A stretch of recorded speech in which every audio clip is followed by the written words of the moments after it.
Good evening. My brother is a physician. Call to order. Oh, can y'all hear me? Yep. Yep. You're good. Call to order the meeting of the Hamilton Wenham Regional School Committee on Thursday, October 24th, 2024, at 7:01 PM. And I invite you to join us in the Pledge of Allegiance. Pledge allegiance to the flag Of the United States of America, and to the republic for which it stands, one nation, under God, indivisible, with liberty and justice for all.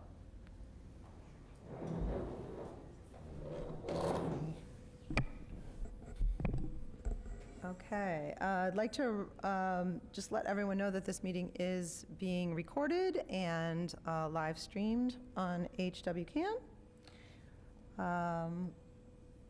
First up on the agenda are citizens' comments. I'm going to wait a moment to see whether we have anyone on Zoom. It doesn't appear to me that we have anyone in the room who wants to offer a citizens' comment. Is that correct? Hold on. As of right now, there is nobody in the room. All right, let's, all right, and it looks like that there are no citizens on Zoom offering comment at this point. And so we will go ahead and close the Zoom. Okay. Next up is a review of a portion of our school committee protocols. Jen? As elected members of the Hamilton Wenham Regional School Committee, we, including the superintendent, accept the high honor and trust that has been placed in us to ensure that the students of the district receive the best education possible. To that end, we hereby commit to the following in the conduct of our business. Number 4, school committee members will channel requests for information, reports, and data through the superintendent and the school committee chair rather than to staff. The superintendent will ensure that each member of the committee has equal access to this information in a timely manner. Recognizing the importance of proactive communication and avoiding surprises, school committee members will, whenever possible, contact the school committee chair and/or the superintendent in advance of a meeting if they have questions or concerns about an agenda item, or will ask the chair at least 48 hours prior to a meeting that an item be placed on agenda. Thank you. And that was a long one, I appreciate it. Next up is our student representative report. Unfortunately, we have students unable to be here this evening, so we will have that report at another future date. Next up is the consent agenda. Does anyone have any items that they would like to hold from the consent agenda?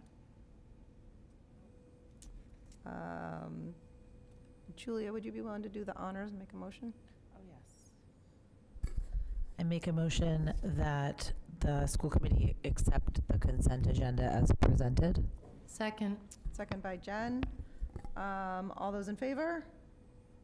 That is unanimous of the 4 members present, and the motion passes. I would like to just take a moment to acknowledge all the exciting photo grants that were on there. It was I can't wait to see SpongeBob the musical. Amazing. SpongeBob the musical sounds exciting, and I really was thrilled to see so many different photo grants. Oh, the ukuleles. I'm sure everyone is very excited about. Absolutely. Goes home. The more ukuleles, the better. Yeah. Yeah, so thank you to FOTA for that. Okay. First on our new business is a presentation by the principals on our school improvement plans. I don't know, Eric, are you introducing, or are we I'm just going to. going I'd like right to call up all 5 of our principals who will be presenting their annual school improvement plans this evening. We'll be starting with the middle school tonight. Dr. Best will be representing the middle school. Good evening, Dr. Best. Hey, good evening. Thanks for having us out tonight. The middle school is putting forward 4 goals this year. Our first goal should look fairly familiar. We are going to continue to attend to our MTSS strategies. The theme is just continued expansion. So this year, we are going to continue our iReady Math Screener. We use that at all grade levels.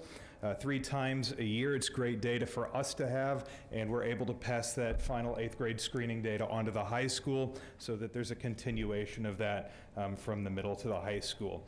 Our reading screener, our Dibble screener, we'll do 2 to 3 times a year. A number of our students are reading at or well above grade level, so by the time they get to middle school, if we have several years of consistent reading data, there are times where we would elect to do 2 screenings rather than 3, so that's why that number is 2 to 3 for reading. We have created a schedule that allows for all students to have access to Tier 2 supports, and we're using the term dynamic rostering. So this is something we've been working towards for the last couple of years. Our intervention and enrichment block has typically been part of our regular block schedule. So a student that was assigned to an intervention enrichment, most of our students had that, it would fall perhaps their B block, their C block, or their D block. We have taken the step this year to make intervention and enrichment school-wide twice a week. So 2 times a week, the entire school, all of the teachers, Mrs. Gerstein and I have a intervention enrichment block. We're all committed to getting students the support that they need. And we're able to better meet the needs of students that way. Historically, some students have not been able to access that, and this schedule allows for all students to be able to access those supports. We are expanding our data meeting structure. This is something that we have started with a focus on our screeners in years past, taking a look at our triannual screeners. This year we're meeting monthly, and we're bringing in classroom level data. So we're going to be adding to all of that screening data, unit tests, projects, quizzes, so that we have a richer picture of how students are making their academic progress. And if we do all those things, we expect that that will lead to improvement in student growth and achievement, and you can see some different ways that we will be measuring that. Our second goal is sort of unique in that it is it's attending to the need to create a new course offering. Just by a short back history, this was kind of born out of necessity as well as some feedback that we have received over the years. At the middle school, students can elect to take chorus or band. Those are really the only classes that students can elect to take. We don't want to put someone, playing a saxophone that has no interest in doing so. So we're really happy to be able to offer those classes, but it creates a bit of a scheduling nightmare in that, if you take it, you have one path. If you don't, you have another. Historically, students have missed out on a number of different things. For example, one year they missed out, if they took chorus and band, they would miss out on a day of PE, a day of integrated arts, and a day of enrichment across the week. One year they missed out on the intervention block, and I got a lot of feedback from students and parents that they really needed some opportunity for some additional support. One year the students that took course in band missed out on 2 of the integrated arts classes. And that's not really our intent. Health falls in that group, art, music, there's a lot of reasons that students should have access to all of that. So in looking at that, in a way to solve the problem in a more practical manner, we decided to create a complementary class. So rather than taking something away, so to speak, from students that were enrolled in band or chorus, we're offering something else for students that are not interested in those classes. One of the things I didn't mention is we don't really have much in the way at the middle school of STEM offerings outside of science class or computer literacy. And so really we see this new class as an opportunity to bring some extra opportunities for those students. And so that's why we're looking to create that class. So we're going to spend the year getting a lot of different input. We're working with curriculum leaders and teachers. We want to survey staff and students and really start working on the structure of that course in January. Goal 3 deals with our English language arts curriculum. Last year, we went through the curriculum selection and adoption process. Our team selected the HMH into literature curriculum. There are a number of print and electronic resources. There's a lot of writing support embedded.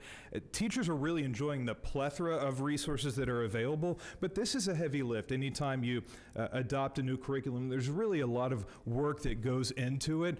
Just because you have, a book or an electronic resource, that does not at all take away the need for skilled instruction. And so we wanted to make sure that we had some steps that provided our teachers the opportunity to collaborate, access those resources, and work really closely with our assistant principal and our curriculum director to make sure that everyone's on the same page. One of the advantages of having a school-wide curriculum is that we anticipate seeing a through line. If a student is working on the writing process, for example, in 6th grade, and then they move on to 7th, and that teacher has a slightly different approach, and they move on to the 8th grade, and that teacher has a slightly different approach. All those approaches might be all well and good and valid, but we are excited to realize a through line from 6th to 8th grade. And our last goal, we kind of went back and forth on whether this needed to be a school goal. We knew it was something that, or I felt it was something that we ought to work on, lean in the way of action steps. So let me explain that real quick. We are going to take the year to review our current grading practices and explore some opportunities to maybe strengthen and maybe align those practices to support not only student learning, but family communication.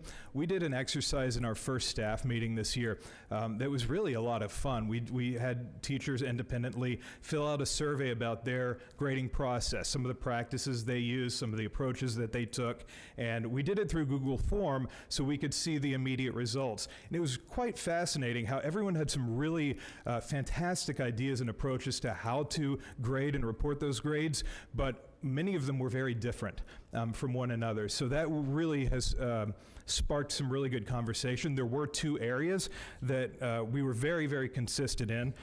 The first is the staff really agreed that grades should reflect student learning. That seems fairly obvious, and the staff tended to agree with that. And that grades should also be a means to communicate student progress to stakeholders, to families, to the students, to other teachers. And so even though we had a lot of disparate thoughts and practices that we brought to the table, we were able to come together on 2 really important components. And so our action steps are really based on sort of the growth that we're finding throughout the staff meetings that we're doing.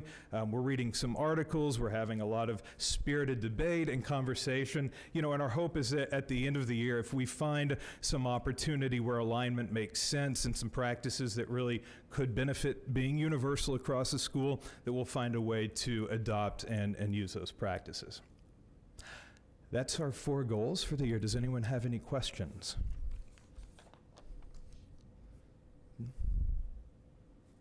Great. All right. Thank you very much. I'll bring up Mr. Menegoni for representing the high school. Good evening, everyone. I'm here to present to you the school improvement plan for 24-25. And you may have taken a look at this and noticed that a lot of them said continued from 23-24. Well, these are goals that I think need to be rolled over year to year because they are pretty heavy lifts. And I think it requires more than just 180 days to get some of these things done. And it's important work, and we want to make sure that we're doing it right. So goal number 1 has to do with the continued expansion of our MTSS structures. First, looking at Tier 1, this year we are implementing our new math curriculum for Algebra 1, Geometry, and Algebra 2. So that really touches our 9th, 10th, and some of our 11th graders. And the benefits of an instructional resource, I think, is that through line that Dr. Best was just talking about, that common experience that really helps kids. But also it gives teachers the materials and the resources that they need, so that way their time planning can be spent thinking about students, analyzing data, and designing the actual experience instead of chasing things down to do with kids in class. So that's a Tier 1 intervention that we're introducing this year.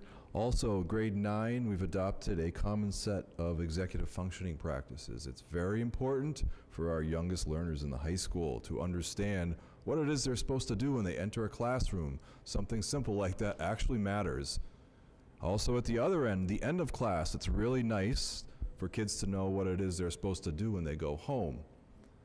If you've asked your 9th grade student, do you have any homework tonight? And they say no, that's probably not the right answer. So we put a few things in place this year to make sure that the beginning of class, the end of class, and at home, there's a really good, common, strong understanding of what it is they're supposed to be learning, how they're going to go about learning that, and what the follow-up practice is for that. I think that's really important for our 9th graders. In addition to that, we also see it kind of spread across to the 10th grade classrooms as well, because a lot of teachers who are teaching 9th grade also teach 10th grade, so they're just bringing that with them. And I think it's a good thing. That structure really helps everybody. In terms of Tier 2 interventions, starting second quarter, we're going to be implementing the Alex Math program. That's a computer adaptive program that provides extra support in math. We're going to start that with our students in math support block, which runs during Power Block, and it really just gives kids extra math, not different math, but extra math. So that way they can stay on grade level with their peers while they also fill in any gaps that they may have. In addition to that, another Tier 2 intervention that we're going to put into place by second semester is an ELA support block. We've had a math support block. We had it last year, and it's running again this year. It happens during Power Block. And math was, I think, the greater need, but there definitely is a call to have support around literacy. So starting second semester, we will have small group instruction, extra instruction in reading comprehension and vocabulary to support the students that need that. We're also going to be looking at putting some MCAS-specific support for our identified students. MCAS is not a target for us. We need kids to pass so they can graduate. However, our accountability data does depend in part on how kids do on MCAS, particularly those kids who have struggled the most. So we're going to be putting into place another computer adaptive program that will help prepare kids for MCAS, while at the same time also filling in some of the skill gaps that they may have. Goal number 2 is a continuation from last year, and it has to do with making sure our Miles River Middle School students come to the high school. One thing I did not put on there as an action step, because it's not my school, but it's the very good work that Dr. Best and his staff are doing. I think that does make a big difference. When kids have a good experience in middle school, they're probably going to want to stay with their friends, so that's helpful. But what can we actually do in the high school to make sure we have kids showing up on our doorstep who've been in our schools all along? Just continue to analyze the data to see what the trends are. And I'm happy to report that we've gone from a high, losing over a quarter of our kids 3 years ago down to about 15% or so. There's going to be a plateau at some point just because of the number of kids that the tech takes. But we've definitely seen a decrease in the number of kids choosing to go to private school. But we want to keep an eye on that year over year. We also are learning from families why they choose not to go to the high school, but also why they choose to go to the high school. And I think that's important because those are the things that we want to emphasize. If families have identified, these are the 3 or 4 main reasons why we wanted our kids to stay in the school, we're going to want to share that with the community and build on those strengths. Just last night, we had our annual high school open house where we invite students and families, middle school and 5th grade in to see what the programs are that we have, what they're going to be learning in high school, and all the opportunities that are available to them. And to do that, we already had to update all of our materials, all the PR associated things, so that way, again, we could share all the good work that we're doing with the community. This year, we've taken special steps to increase our social media presence because that's where people's heads are at. That's not where my head is at, but I know that I'm not the only person in the world. And a lot of us consume information through social media. So what we've developed this year is a team of 4 students known as the Social Squad, Cam and Emily McIntosh, Gabriella Jewett, and Patrick G. What they're doing is they're managing our social media feed with the help of business teacher Laura Wheeler and parent Stacy Hughes, who works in the marketing field. That team together has done a great job getting much more information out there on social media to promote what we're doing. And we're going to continue to build that out as the year goes on. Looking down the road a little bit, one thing that we would like to do second semester is have a joint 8th grade high school activity or opportunity, so that way kids can get a little bit of more of a feel for what high school is going to be, but also who some of the leaders are in high school. We want our youngest students to look to our leaders to see this is how you're supposed to act as a general. This is how you act as a student to prepare yourself for the future. So that's something that we're looking forward to second semester. And I think the last one is really important. And as I've watched the backyard of our school change significantly over the past 5 or 6 months, I think that facility is going to transform the communities tremendously because of what can be done all year long, from sun up to sundown and after that, and the community building that can happen. I think it's going to be important for us to think carefully about how we can celebrate the commitment that these two communities have made to our kids, and that will, I just think, bring more people there, and that's another way to encourage families to stay in the high school. Goal number 3, again, Portrait of a Learner. We did this last year. We were able to build it out in a small way, but we want to continue to add the Portrait of a Learner to our daily operations. So one thing that we've done at our last faculty meeting was we took a look at our can-do statements, which took the language and the competencies, and we just really added the word I can in front of them, just it's a little bit easier for kids to digest. But as we read it over and over again as a faculty, the way that the competencies and even the I can statements are written, it's not something a high school kid would say or even necessarily understand, especially in 9th and 10th grade. So we're looking at how can we make that language a little bit more student-friendly and at the same time retain the spirit of the language of the competencies. The other thing that we're going to be doing second semester with a small group of kids, probably about a dozen, is begin the Mastery Learning Record pilot. And the Mastery Learning Record is an online platform that allows kids to keep track of the evidence of and their reflection on the different competencies. And I think if you're going to have kids do something or expect something of them, you have to measure it, and this is a measurement tool for that. It's a way to curate things, but also the Mastery Learning Record is actually accepted by a growing number of colleges alongside the traditional transcript. So it gives kids just another way to let colleges know who they are, what they're about. And I think that the pilot will let us know how we can start to build that out over the next few years.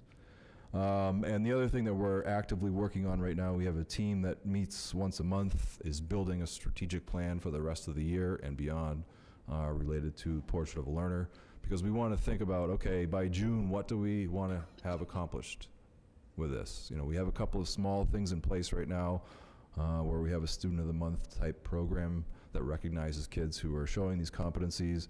We'll have the Mastery Learning Record, updated can-do statements, but there's some other deeper, more intentional pauses that we want to do during the school years with teachers and students around how they are attending to these different competencies of the Portrait of a Learner.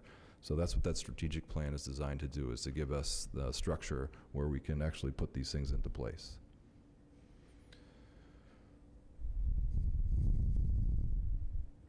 Goal number 4 has to do with doing learning outside of the walls of the high school.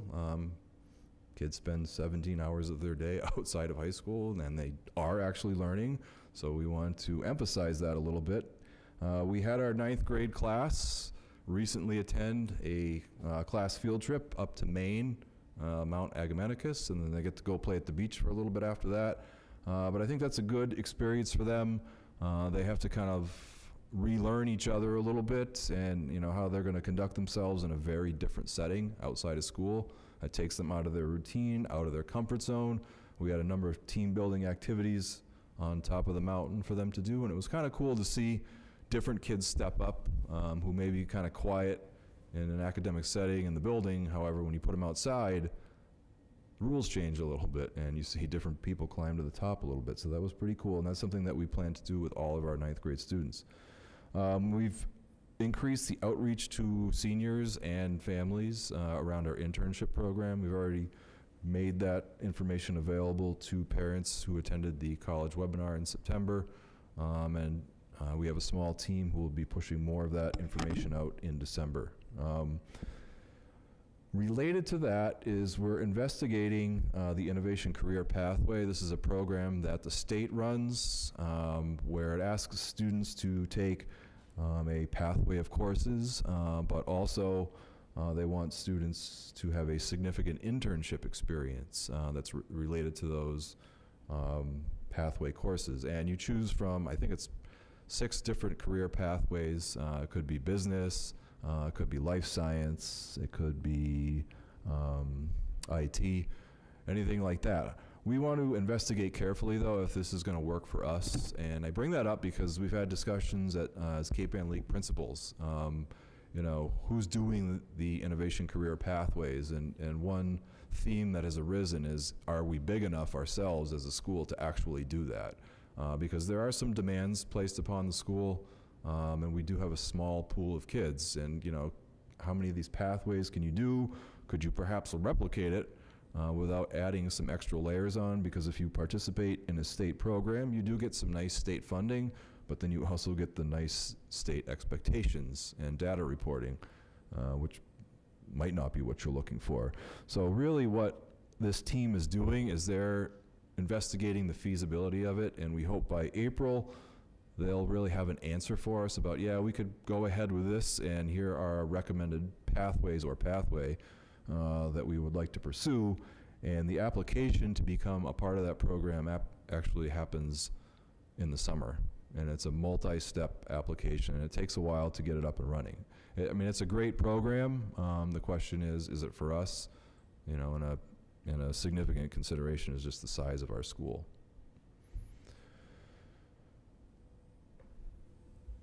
And the 5th goal that we have, again, it's a continuation, because I know that looking at performance gaps is something that the state would like us to do. And it's also just a curiosity that we have. You know, why do we see some pockets of kids who consistently aren't doing as well as we might hope? So our assistant principal, Jeff Becker, has really taken this on, and he's looked at 3 years of data to really get an idea of the different gaps that do exist. Now, you can certainly take the data that the state gives you, but when we combine that with some of the internal metrics that we have, you know, we're seeing different groups of kids that you might not necessarily think about as underperforming. So Jeff is continuing the organization of all that. He will be handing that off to our curriculum leaders and building leadership team to see what might be that performance gap of greatest interest. You know, also doing some comparative work with other Cape Ann League schools. I think that's really helpful because you can kind of look at your data in a vacuum, but unless you contextualize that with the schools around you, the people that you work with, sometimes you're working in the dark. So we'll do that. And eventually, second semester, we'll start choosing a particular gap to prioritize. That doesn't necessarily mean we're going to fix it by the end of the year, because there's a significant amount of learning that still has to happen. And a historical analysis, I think, is really going to be important because, yes, they're high school students. You know, we might have this pocket of kids in grades 9 through 12 who don't do as well as we want, but those students have a 8 to 11 year history as students, and there's a lot that's going on there, and we want to learn what has been their trajectory starting in elementary school all the way up through high school, and are there different factors both within and outside of our control that we can learn about. You know, I think this work is important not only to help the kids, but as a matter of process, because this is the kind of stuff that we should be doing. Taking a really hard look at our numbers, trying to see, okay, what's our greatest issue, and then doing a deep dive into that to figure out what some of the best solutions might be. So that is our school improvement plan for this year. I'm happy to answer any questions that you may have. Thank you. Questions? I have just Julie. one question on goal 4, just because I have a 10th grader. What are the opportunities for 10th and 11th graders under that goal? Because you talked about Yeah. ninth graders and Yeah, seniors. right. So 10th grade is often the forgotten grade in high school. It Their definitely treat is they get MCAS. Lovely to be a sophomore. And a lot of them don't even get their license anymore as sophomores, so it's not a fun grade. I'm not really sure what to say about sophomores. They're still pretty young. 11th grade, though, I think is an area where I would like to extend internship opportunities to students there.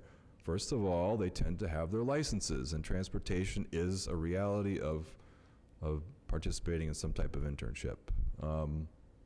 But also, it's when kids are starting the college process. And I think that if a kid can engage in a meaningful internship during 11th grade, they have a story to tell, as they start to apply to college or whatever post-secondary opportunity they may pursue, because not everybody's going to college, but somebody is taking a look at who you are. They're not just going to hire you or welcome you into the military unless they know something about you. So thinking about how to include 11th graders in this is important. I know it's not easy because they have less flexibility with their schedule. It's also thought of as the big academic year, so why disrupt it? But at the same time, it's an opportunity for a kid to, I think, learn a little bit about themselves and what they might want to do, and that's something that we want to pursue. The blocker for a lot of internship stuff, is our schedule. It just, we don't always have A block during first period or G block at the end of the day. That's sort of a structural thing. It's also AP classes. It's tough to miss a bunch of those classes and be ready for the test. So there's some practical considerations there, but would definitely want to consider extending this to 11th grade. Thank you.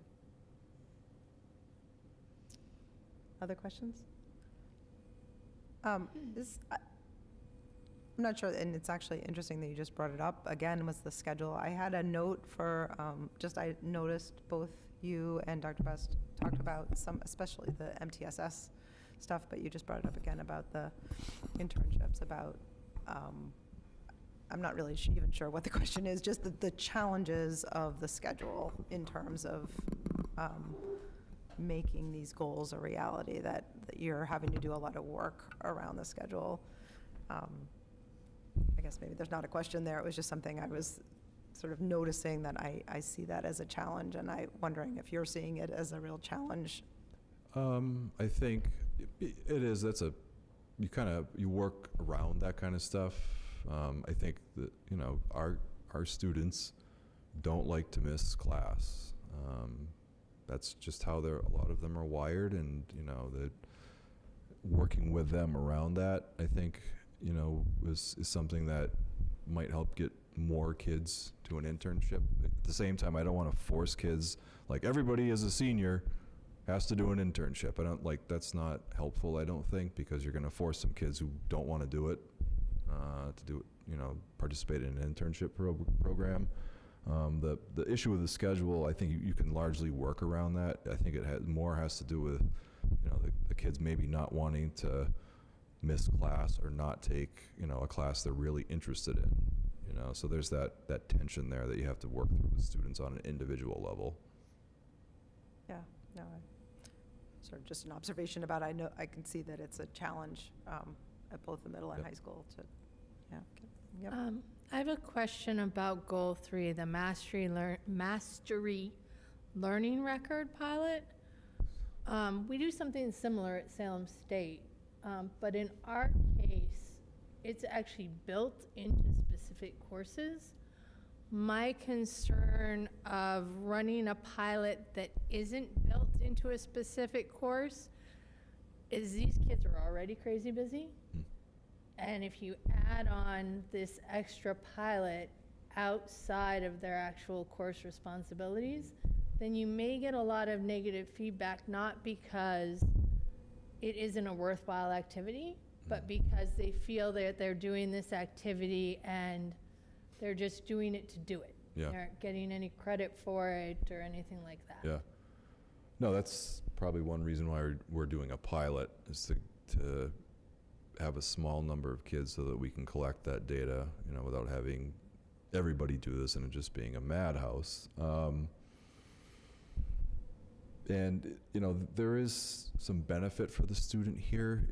Kids who are participating in the pilot, this would be a community service type of thing because they're doing this, they're helping us figure something out. But also, they're able to send that off to a college and so here's, there is benefit for them in that. Yes, there is some extra work for them, but it's something that they can also do over the summertime too. It's an online platform, so it's not like you have to be in school in class doing it.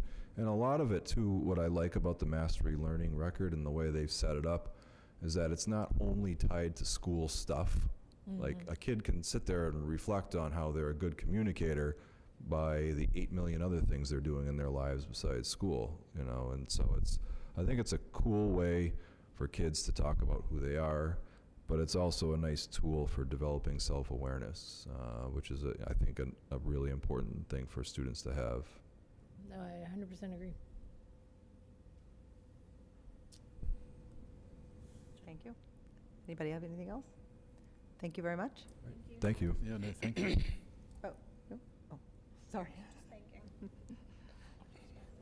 All right, we'll bring up our elementary principals. We have Carolyn Shediak, Winthrop principal, Ben Sherston, the Bucher principal, and our newest member of the administrative staff behind Ms. Shediak, Jennifer Hunt. She's the new Cutler principal this year. I think this might be the first time everybody meets her.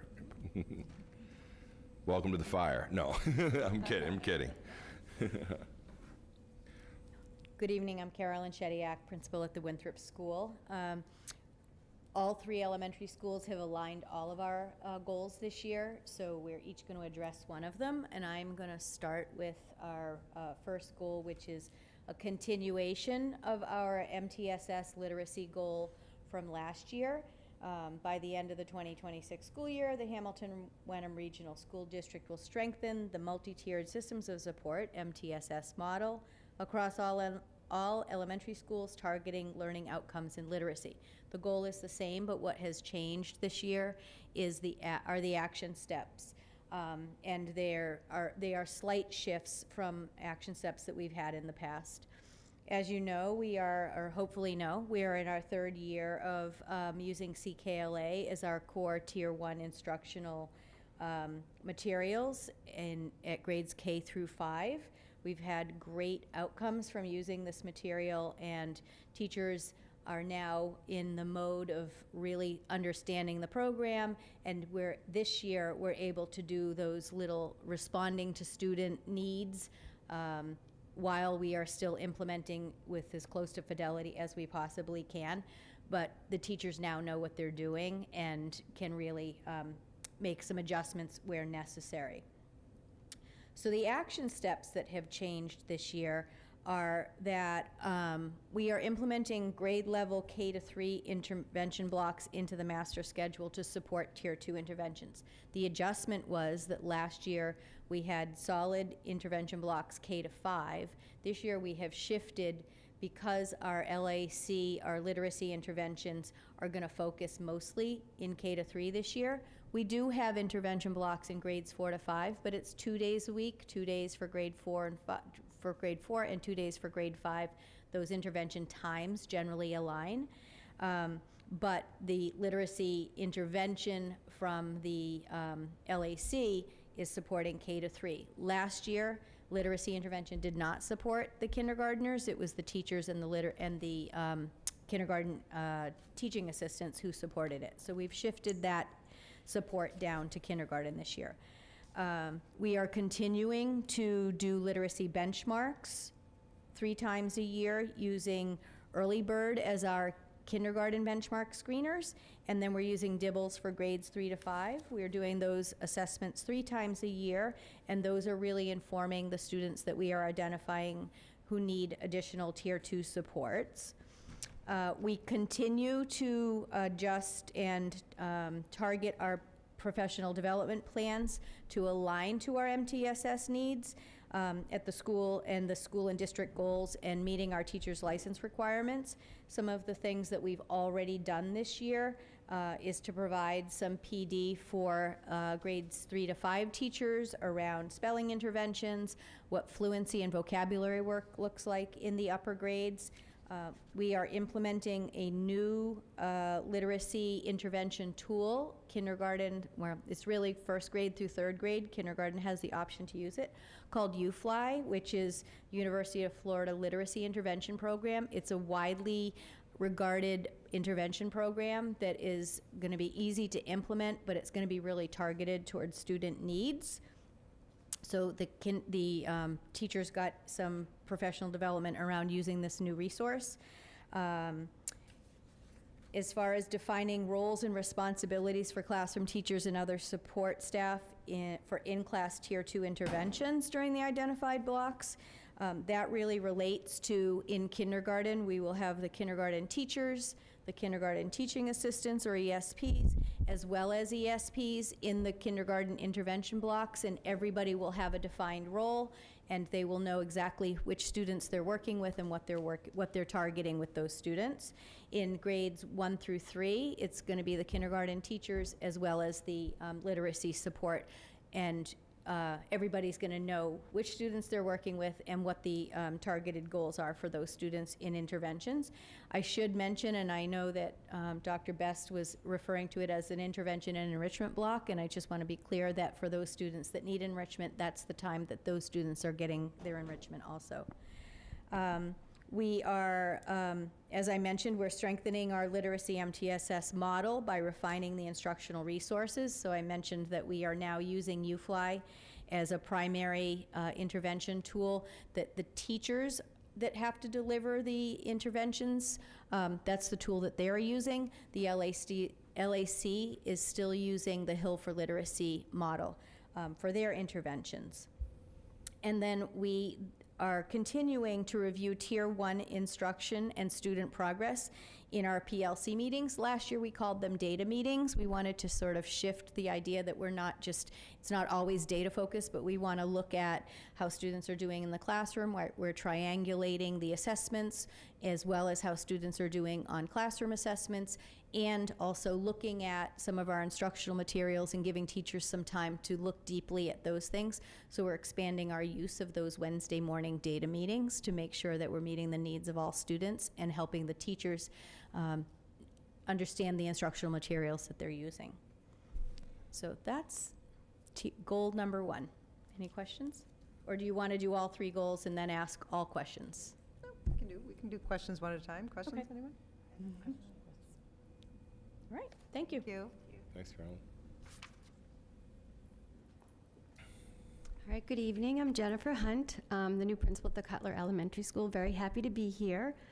So our goal 2 is similar to our goal 1, however, it is focused on our math implementation and also our MTS system that, again, the cycle of MTSS began in 2023, I believe, and we're just continuing it through to 2026 and tweaking our goals as we go along the way to adapt and adjust everything to support teachers and students.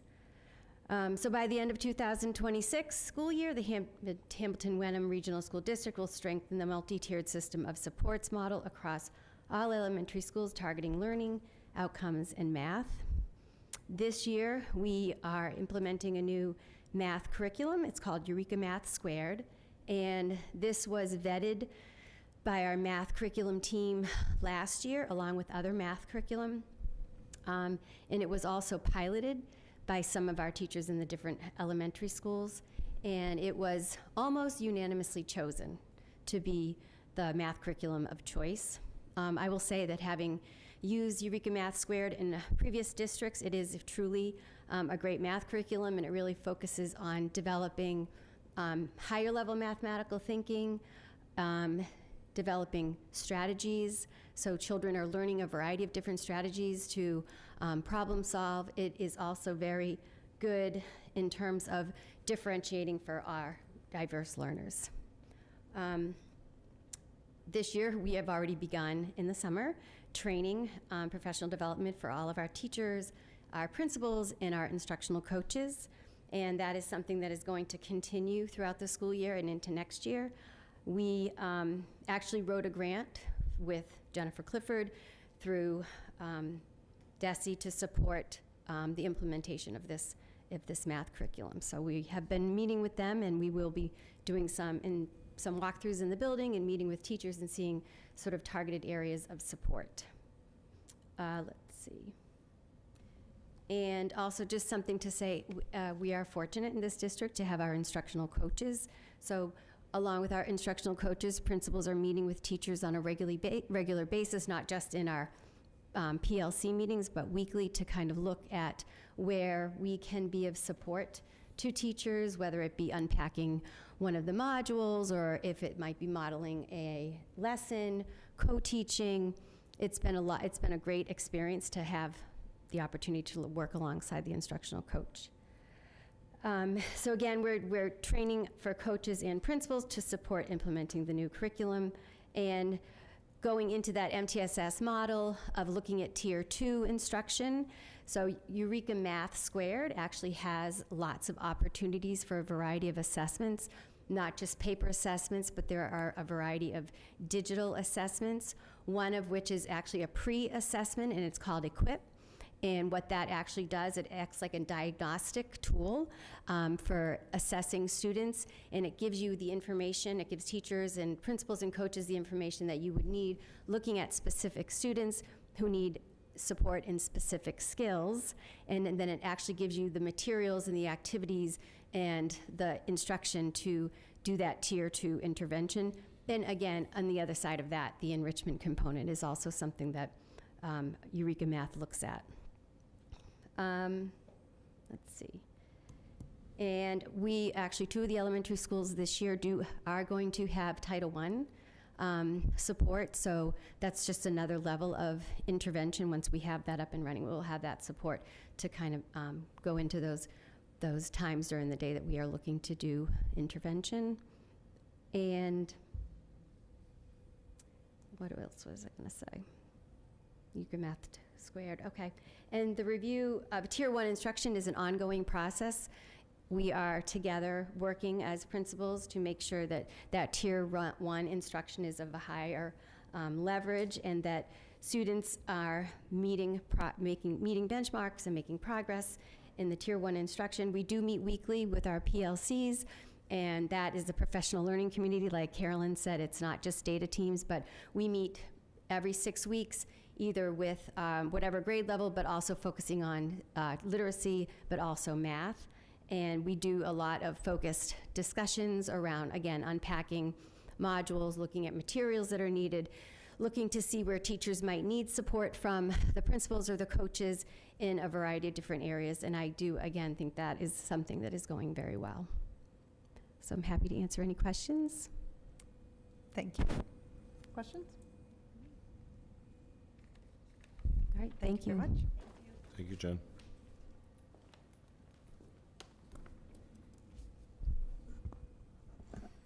Good evening, everyone.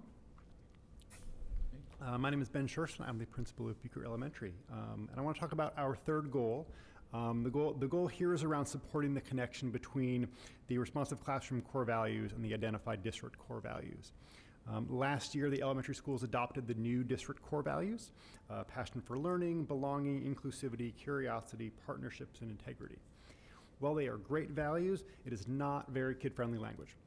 And it was hard. It didn't really fit with where the kids were developmentally. So we have talked with Superintendent Tracy and among the elementary schools around going back to the responsive classroom cares core values of cooperation, assertiveness, responsibility, empathy, and self-control. And this was similar to what Brian was saying at the high school level around the high school competencies and making sure that it's within the language that the students can really understand. In terms of what this looks like and what we're planning to do with that this year, we've already begun to work with staff and students to get this kicked off. We will create a CARES core values crosswalk to really sort of help folks understand how the CARES core values lead into the district ones. And this will be helpful for adults, but also allow us to lead into some conversations with our 4th and 5th graders as we get ready to send them on and start to use more sophisticated language around core values. As we're expanding this, we are documenting and using school-wide expectations. This is really helpful for the adults in the room.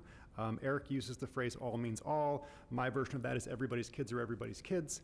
And with those defined expectations, it means that any adult in the building is in a position to support students and expectations anywhere in the building. Also looking to catalog some books and some particular lesson formats, lesson plans that can support those core values.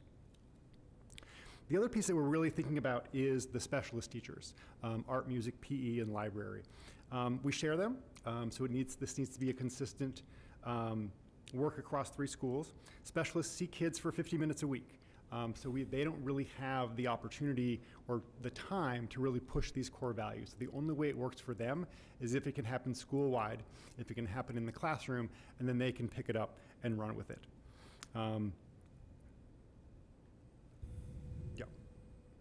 Yeah. So they don't have the time to teach that, but making sure they have that language and that support as well. We have some folks who did some specifically specialist training last year with Responsive Classroom, and our 2 new librarians are doing that training shortly as well. And really what this is going to do is bring some consistency and some child-friendly core value language to all 3 schools and really set our students up for some more sophisticated language with the district core values when they move on through the middle and high school. Thank you. You guys have any questions? I actually just had maybe I just missed it. Tell me what the crosswalk document, what does that mean? So what I'm that sure you looks at- said it, I just, No. So what that looks at is looks at the 5 core values of CARES, cooperation, assertiveness, responsibility, empathy, self-control, and then how do the behaviors and the qualities of those 5 lead into the 6 core values that the district has identified.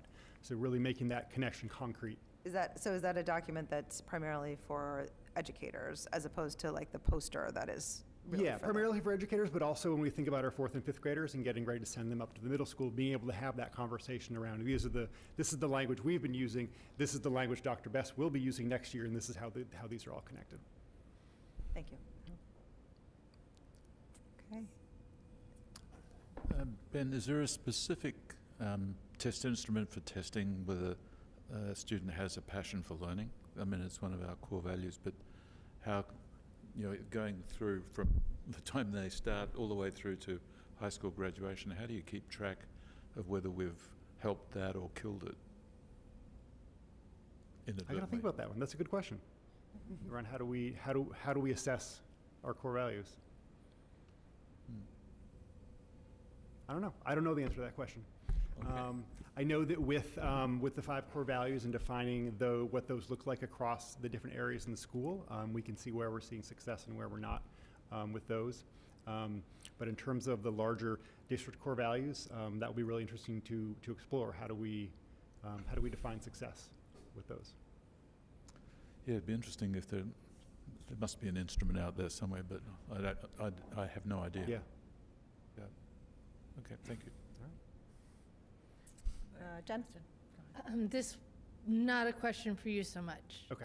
But something that I thought of when you were talking. I love the fact that the elementary schools are still keeping DEI and social emotional learning as part of their goals. That's great. It makes me happy. I'm a little concerned that the middle school and high school, it seems to have fallen off the back burner. There are wonderful academic goals at the middle school and high school, but we're missing the DEI and social emotional learning goals at those levels, and don't think that's something we can allow to slip. But it's just me. I would agree, and my question was actually, where does the DEIB fit into CARES? Into empathy? Empathy. See, my question was where, Yep. I don't see it in the elementary goals. Oh, see, I see it in empathy, but that's me. It's part of That makes empathy. It's a part of responsibility. It's a part of assertiveness. That makes sense. It can- That makes yeah. sense. But I agree with you. like I said, my concern is it's falling off the radar at the upper levels. And I think if anything, we need more of that at the upper levels when kids start to get a little meaner and a little clickier. Well, I just, just because it's not in the improvement goals for the year doesn't mean that it's falling off the, off the cliff. It's part of the everyday curriculum at this point. So some of this stuff I, keep seeing year and again, and I understand, there's more that you want to do with it, but some parts of that I'd like to see move to the everyday, and have new initiatives come on. So, I think it's work that everyone here, I've heard countless times, is stuff that they're always looking into.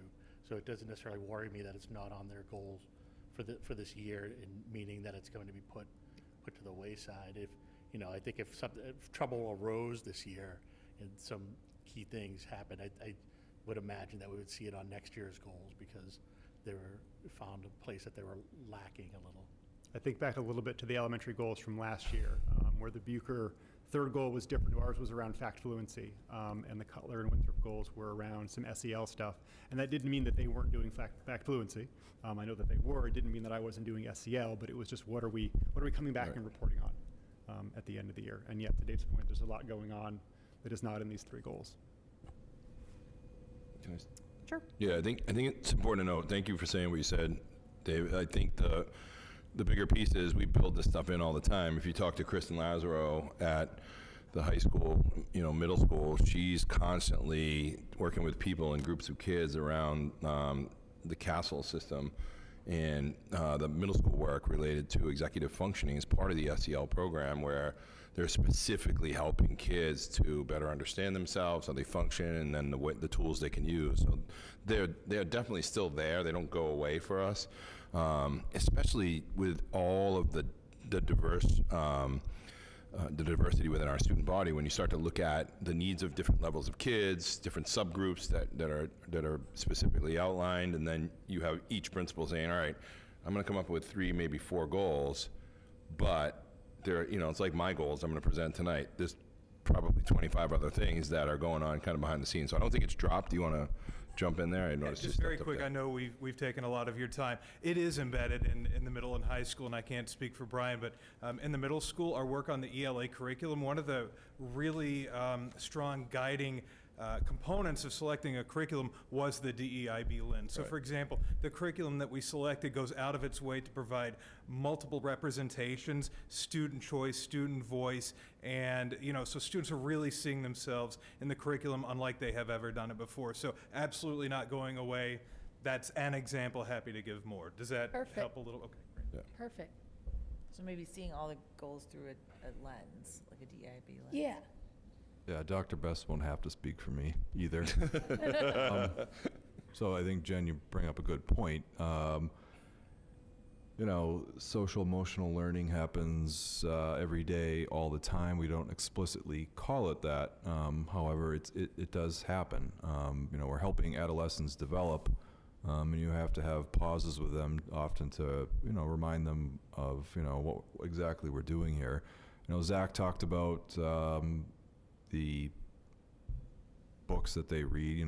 We have, I think, a pretty good representation, from grades 9 through 12, different cultures, challenges that kids are going to face and that people will just face throughout life.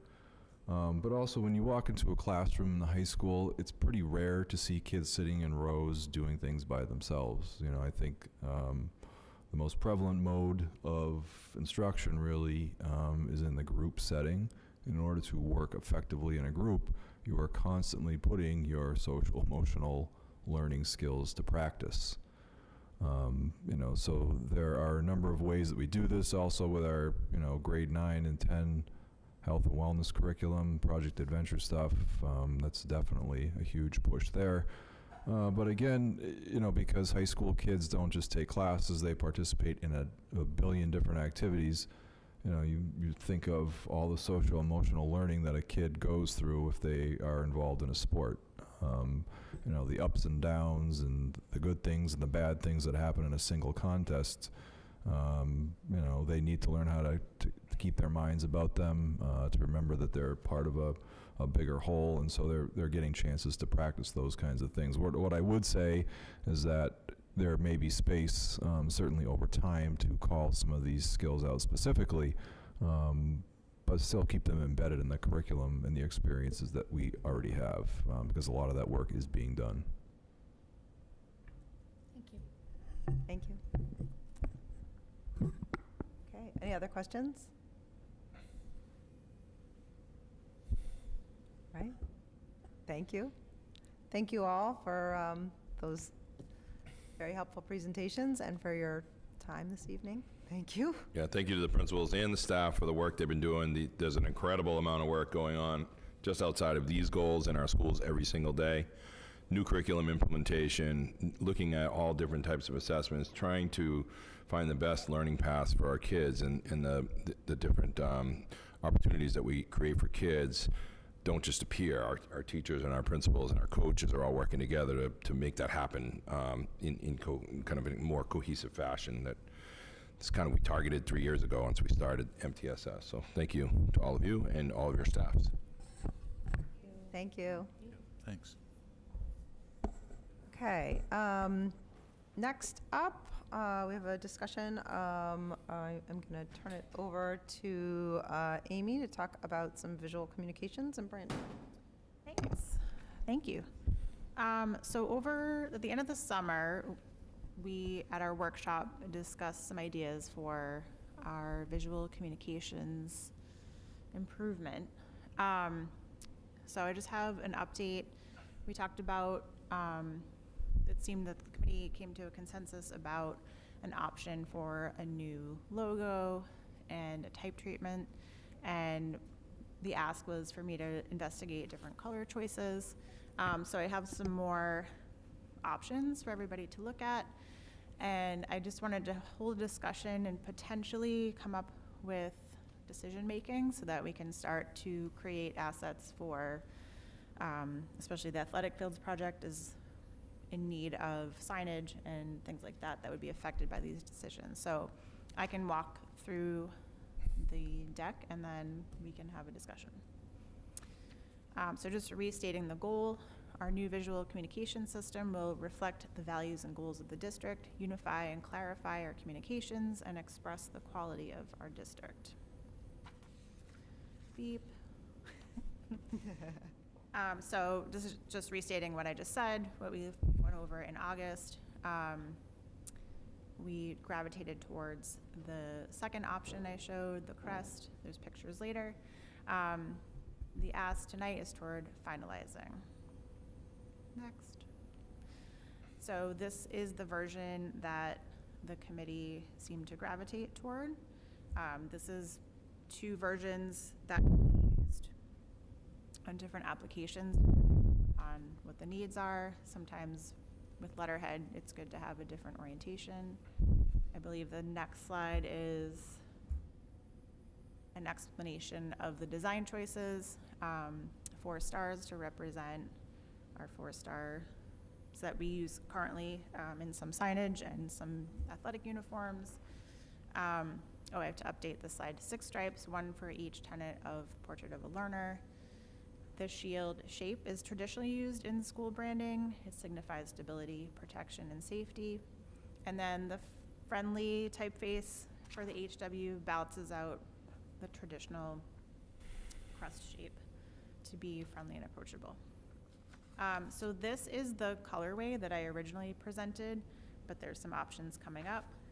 I just left this slide in to show the secondary usage. So there's a version of the logo that can be used smaller that we can pair with the names of all the different schools in the district.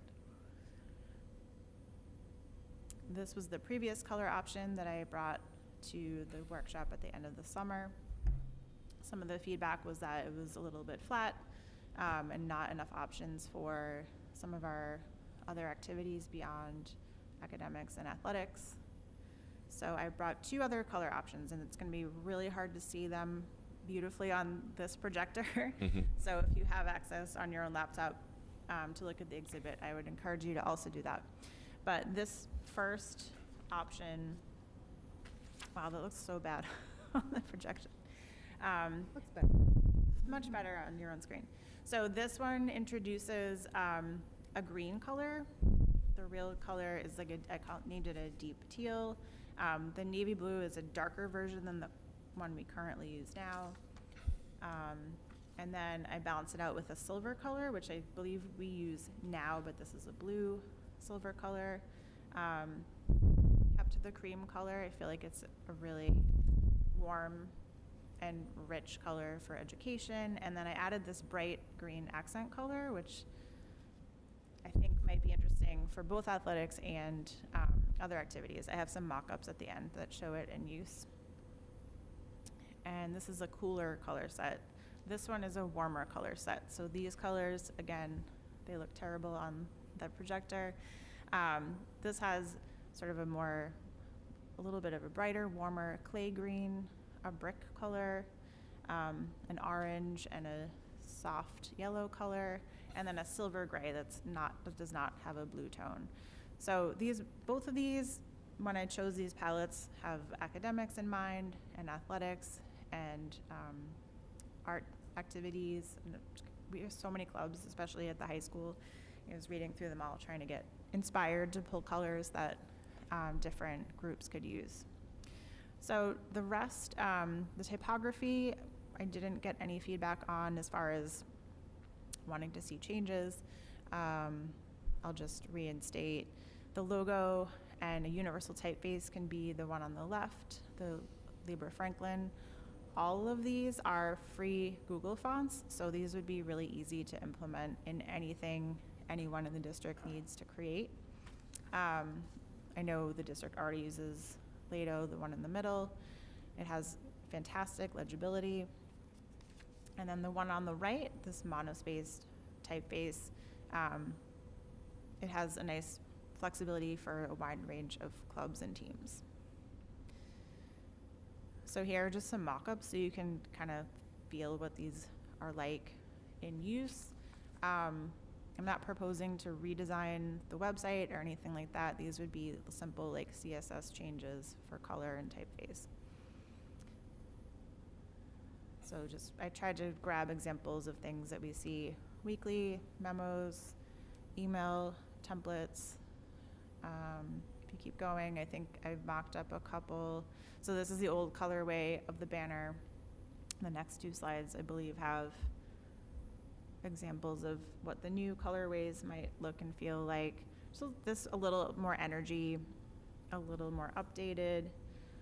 The next one has the second colorway as an example.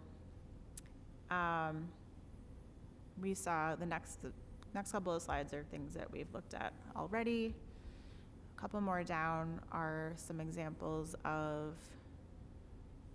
what some signage might look like in the athletic realm. And then here again is an update with the new colorways. And then I have a slide for thinking of our students and, trying to bring things into a more trendy color, like using that bright green color, I think would be really fun for our clubs and activities. So the ask is to get more feedback and hopefully start to get buy-in so that we can create assets for, I know there's some needs, like I was saying, for the athletic field specifically, answer any questions and have a discussion around potentially bringing in some volunteers to help build out some of the assets that we need.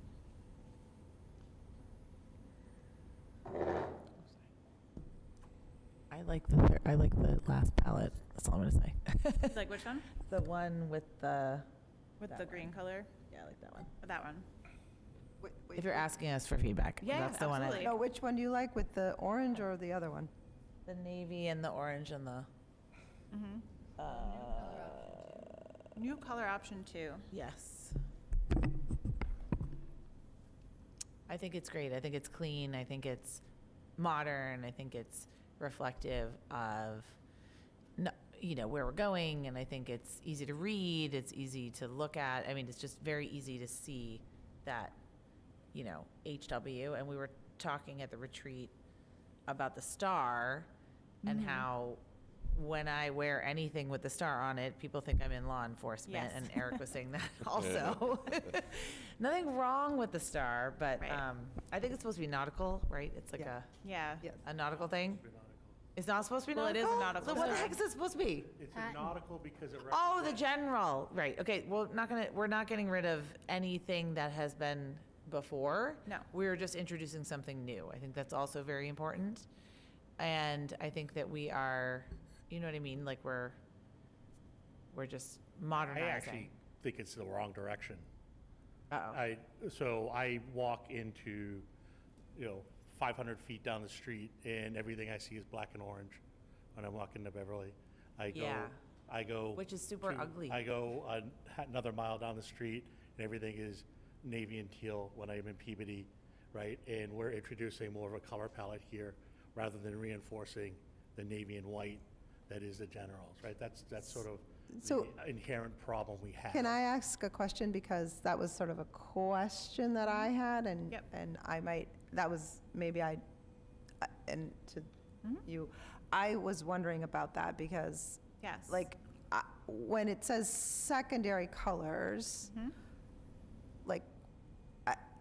I thought that was fun at the end, because teams and clubs and things are going to do that anyway, Right. right? So that it would be, I thought that was fun, but in general, like the There too. signage and The things like primaries are that. still navy and white. Well, that was going to be my question, is like the signage, like I think you have one with I'm looking at The the one that sports says. one, yeah. Yeah, like the Memorial Football, like the sign, I assume that the signage would be primarily the blue and white, is that Yeah, correct? it's a great Like- question. Eric, do you mind going back up to the color palettes? A little further, just like the squares of color without. Oh, yeah. So for all of these, the reason why the dark navy blue color has a bigger rectangle is to show that we would want the majority of our assets to have the dark navy blue as the primary color. The other pieces we should have some flexibility for other student groups, especially within the brand, to use other colors. But overwhelmingly, the dark navy blue will be featured.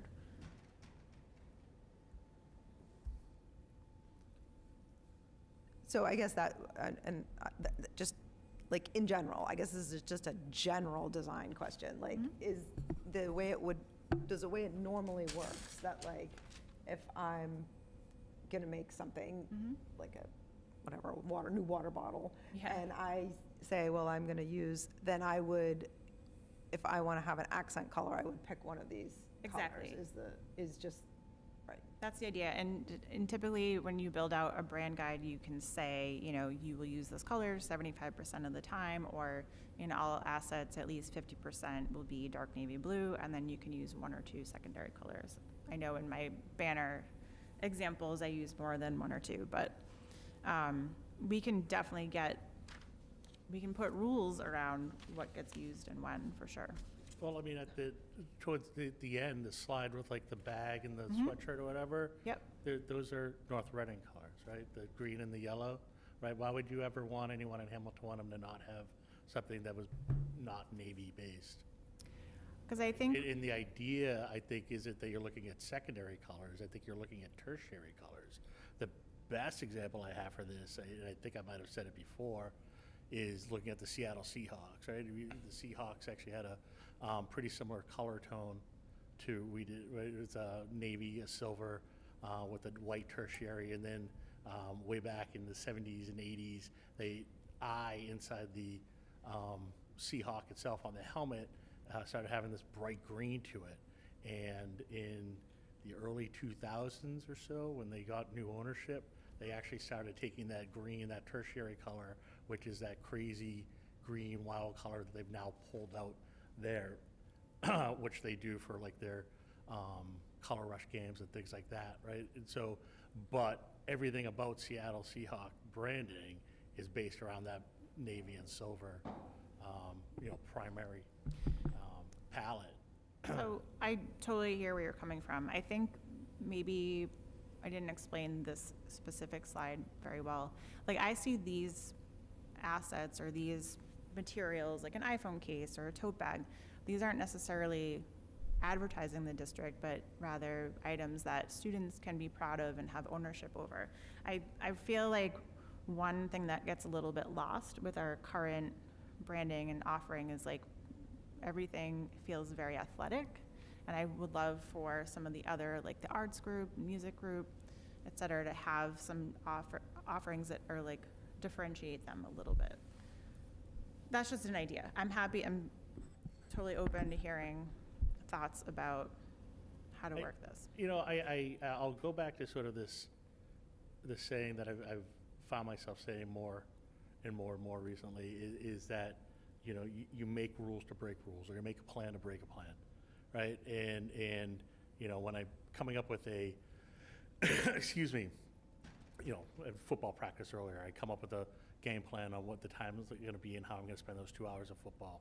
Now, the reality is when I'm in practice, we find that we have something else that we're working on that's not quite clicking right?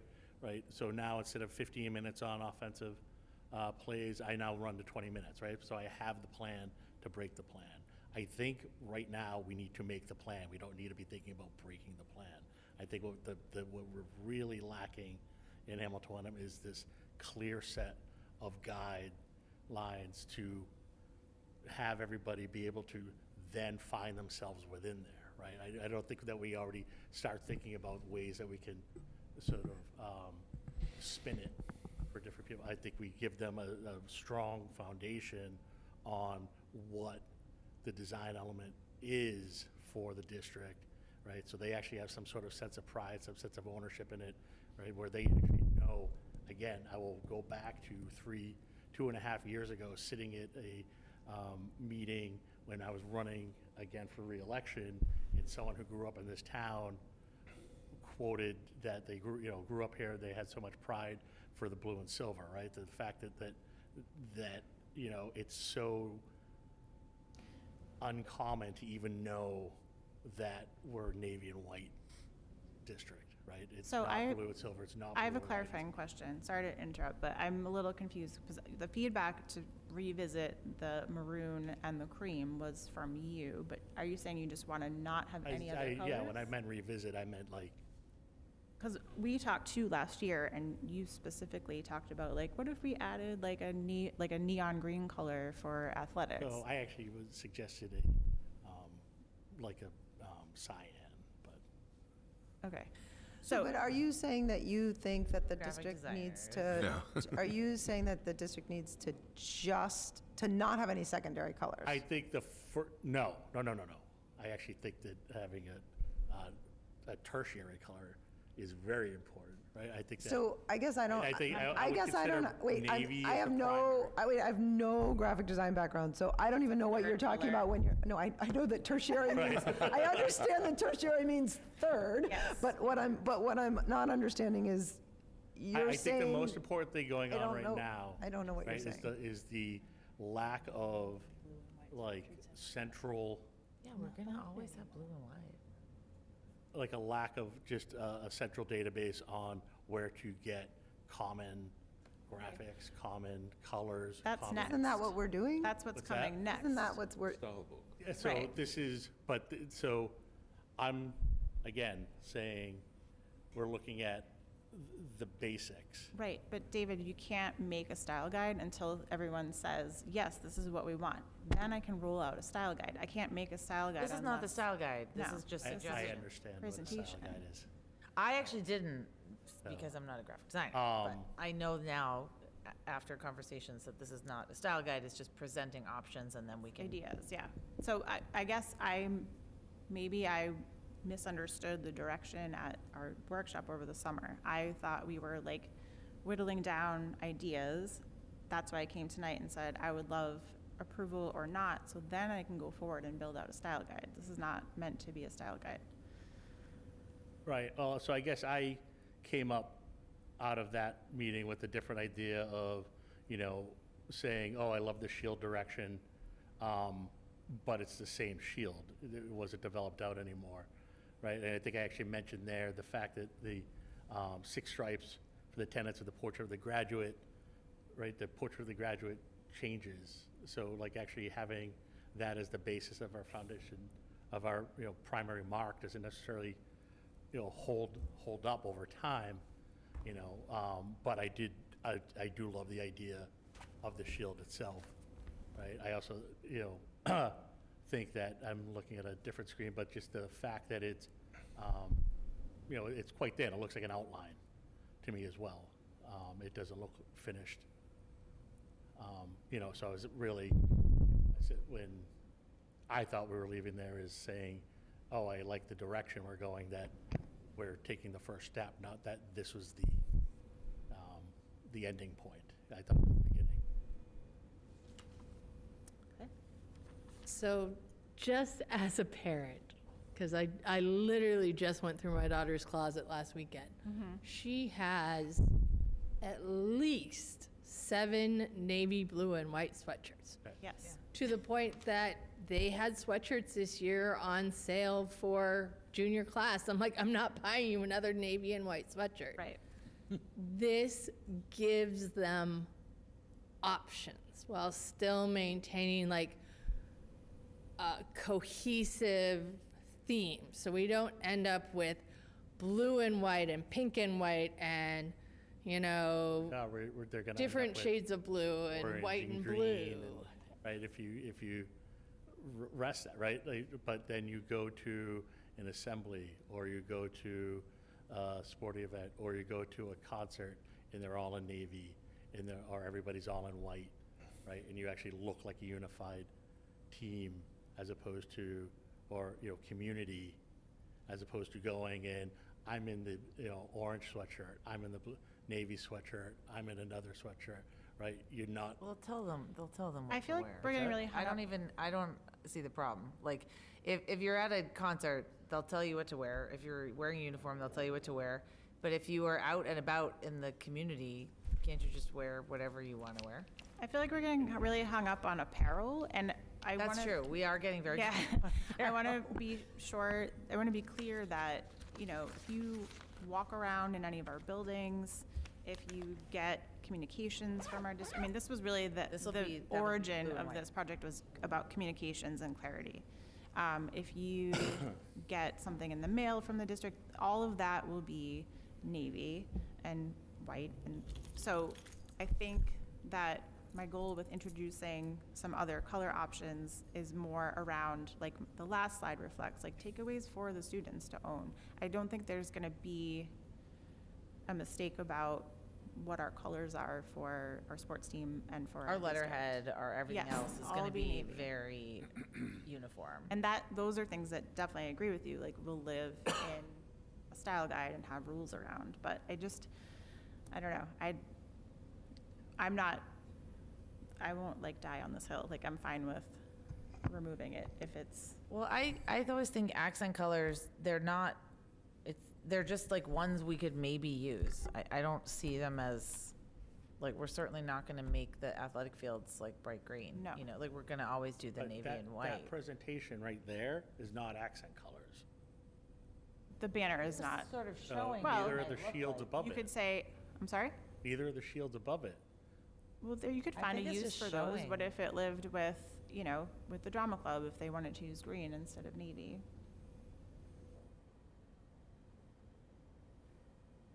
So, can I just, I want to just Move along. ask it, Yeah. no, I actually want to sort of just move over here, just to quickly. Yeah. Because Julie just mentioned the athletic fields, which are a real project. I imagine, I don't know all the details, but I know that there is lots of signage that will need. Yes, and now.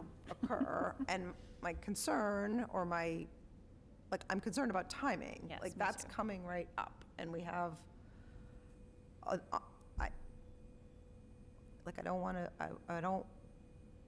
certainly don't want to, well, we have to make decisions soon, right?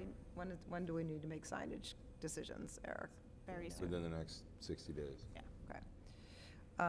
because they And- have to be designed And obviously, agreed upon and so I processed. guess, again, I feel very out of my league in these conversations. You're not. But I guess what I'm looking at is, that part is not a secondary or tertiary color. All of that would be in the navy and white, correct? What do you mean, the The signage? signage at the Yes. athletic Yep. facilities. Is that, We could denote, like, I'm just anything getting some permanent feedback will on be- that. So, We could even put that in the style guide, right? Absolutely. Letterhead, signage, this, business cards. Permanent fixtures, navy and white. Yeah, we could actually stipulate probably maybe when and where on an occasion. Yep. A tertiary/secondary color could be used. Right. So it'd be interesting to get a couple of examples, like Northeastern or whatever. I know the one at MIT quite well, and they definitely wouldn't add in colours in the core. They might have a separate logo even for a program, but they'd preserve the core branding identity. so If you look at my first presentation, when I asked the committee if this is something you would like me to undertake, I do have examples of different school district style guides and a couple other examples. So it does exist. But like, I'm focused on, I want to be able to have this so that we can make some assets for the projects that are coming up. So I guess what we need to decide, I guess, as a committee is like, who has ownership and how do we just pick something and move forward? right, and I guess what I was trying to finish I'm my sorry, thought Nate. there was that there's two aspects. There's the color. I'm thinking about the sort of big project that's right before us, the colors, but there's also the design, right? Like, in other words, we have to decide, like, it's easy enough to say all that should be in the navy and white, but we need to decide, are we going with this or not? Because that needs to get decided. The secondary colors, and I'm still not fully understanding why you want me to say tertiary instead. Because I don't think they're secondary colors. I think the navy's the primary, I think the white's the secondary, and I think anything else should only be considered a tertiary. Okay. Because then when you add it to signage or whatever, you're denoting a particular area, you're denoting a particular action, right? That you would Thank you. only use. No, I appreciate that. Appreciate the clarity. So I guess to me, the first thing I would want to know is, like, are we moving forward with this design, crest design scheme? And then, That being the one in the middle top. Yeah, right, can and you there's, go back there's, to go the, back, because like- there's kind of a couple different things, like it's, Yeah, I don't- or are we, I don't think you should have a couple different. Wait, is it the other way? it's, no, it's So up there. actually, you do No, need keep more than going, one, keep going. There's like, Because at a there you certain go. size, Right, there's you'll that. lose the fidelity of the lines. That is a key test of Yep. any logo is A it lot of- completely scalable? Well, a lot of logos do this, so they'll make a logo and then a logo mark. So, you know, And it's, I mean, it's a So it would be common- these two plus the one that has just the HW with the 4 stars on the, Yep. like the little ones. Those for, little like ones, the- yeah.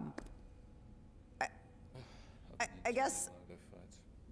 well, I don't know, I'll stop talking. You, I guess I just don't, I'm not really sure what to do next. Like, I just want to reinstate too, I said this in our summer workshop, this is not like precious to me. I'm happy to do this work. I'm, like, giving me feedback and saying like, no, scrap this, we have to start over, does not hurt my feelings. So I just want to make sure everybody feels free to like give real feedback so that we can move forward and get this finished.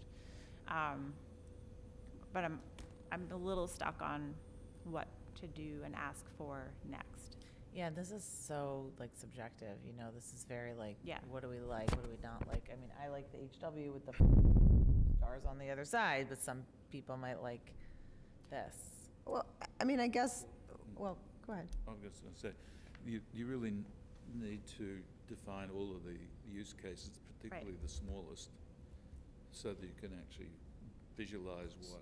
So- We did that. we So did it's that at in the here, retreat, so- and she did it- she had Yeah, it. I have a What is mock-up that? of like a visitor pass at an elementary school, and that's a great example the of where examples. you'd have that mark, where you wouldn't, there it is, Is go it going back to up. scale down to a pen? So, Yeah, it could fit on a pen.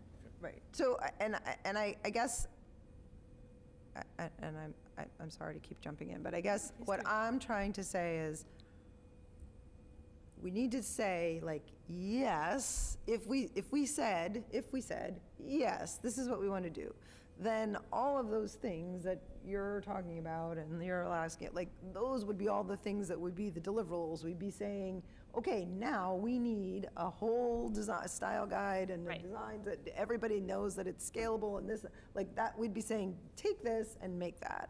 But what I'm saying is a little different, is that you need to define the largest and the smallest. Right. And make sure, and at least my preference is a design that scales all the way. So we do it now. Like, we have this HW and the sheriff's badge that we use now that's different from our full, like the logo The one that's on the there back that has the Bowles Hamilton Lister. one This up is there. very common practice. And I like it. Yep. I think the one thing to remember too is, and I'll use the field as an example because that's our newest, largest project. The 3 colors that are used are blue, white, and silver, depending on, well, it's actually a gray because you can't really get silver, but the color palette there is pretty specific to what we've used for at least longer than I've been here, but it just kind of turned out like, okay, the press box is going to be like an off gray, the writing is going to be blue, I forget what the stand front color is, but I think it's navy blue, trash barrel colors, all those things are specific to the current color scheme of blue, silver, and white. You know, the one dilemma you have is the main field has that logo on it that says, instead of Hamilton Wenham Regional High School, it says Home of the Generals, you know, so that's the one kind of difference if you suddenly made this shift. It's I think something we have to look at time-wise too. So I'm gonna, in the past few days or whatever, past week, Amy had mentioned, excuse me, the possibility, there's been some people in the community that have come up and sort of volunteered to help out with this project as well. And I was trying to have a bit of a conversation with Amy offline about some of this, just some thoughts and just saying that, like, I understand the gravity of the project and, you know, willingness to help out on my end, and that there's some other people in town that are willing to help out and try and sort of develop this out. And one of the things that I had actually sort of said in that, right, not even realizing that it was on the agenda for tonight, is that a lot of this conversation and discussion is almost better off behind What? Sorry. closed doors. Oh, Not like behind closed door, but like, you know, we're sitting here talking about secondary and tertiary colors and all of this, whereas like, you know, like I expressed some stuff to Amy, and, you know, it's always really tough when you're emailing and stuff too. It's just saying that, like, you know, it's like they're not contentious, but, you know, here's sort of what I was thinking, and maybe having a few experts in the room to just help out, flush some of this stuff out, to then present out a more, you know, more complete looking package would be the better way to go. You know, because again, then you never know who's sort of listening to this meeting at home and then completely misunderstanding the conversation that's going on. I you thought know- that's what the conversation was in our workshop. Excuse me? I thought that's the conversation we had during the workshop. Oh, again, I really, I thought that was the beginning. Like, I'm really, you know, I thought that, David, I'm not. again, I think we walked away from that with two different thought processes. Clearly, clearly there was, but I guess I'm not really, Found my phone. I'm not clear on what, I don't know how to ask this, but I'm not clear on what is your concern that the public might think we're saying? Right. Because we're really just talking about a logo. I don't know what you're. And but that's also part of the problem, because there are people in this town who are very passionate about this. Like, and you might not hear it, but I do, right? And the idea of having a People color. in design, or What's that? In design, that think that, again, like this whole, you know, oh, I heard you're getting rid of the Jerry mascot. I heard you're trying to do. To be explicit, Not getting rid for of any person that is watching, Yes. we are specifically not talking about Jerry the General. Did everyone hear me? We Right. are not. No. Jerry the General is our mascot. This is a logo that goes on like signage in the top of letterhead that we're talking about. Well, So- it goes a lot more than that, right? And I think that's also, but that's being ignored. I guess I want to ask a really direct We had this question. whole discussion, I'm just Yeah. frustrated at the retreat, so I feel like we're like going in circles. I have no, I just don't, and it doesn't matter, we can move on, but I feel like you're trying to say something about what members of the public might be thinking, and I am not understanding what you think that they might think we're saying. Because what I'm saying is, here's a potential logo. Yeah. And That's all I'm saying. that they're going to see this and say we're changing the colors of the district. Well, they need to look at the rest of the presentation. Well, they're gonna say a lot of things. Yeah. I don't really Yeah. know what to say. David, can you talk into the I'm mic sorry. so we can all hear you? Quick technical question. Some of the difficult use cases are like the difference in the printing technologies. So if you're going to do screen Yep. printing, those very fine lines, for example, might not be Right. fine lines. So it makes me lean towards wanting to push back a little bit on the design to make sure that the reproduction technologies for each of the use cases doesn't So- deteriorate the Yeah, design. it's a great question. So that would be part of the build out. So typically you would create a second version for a use case that has to do with something like screen printing, which you're right, you need to address a thicker line. And that would be, part of the goal is to create kits for like our boosters and friends of groups so that they could have access to those files. So what you would do is just account for that and have like a special version of the file for a use case like that.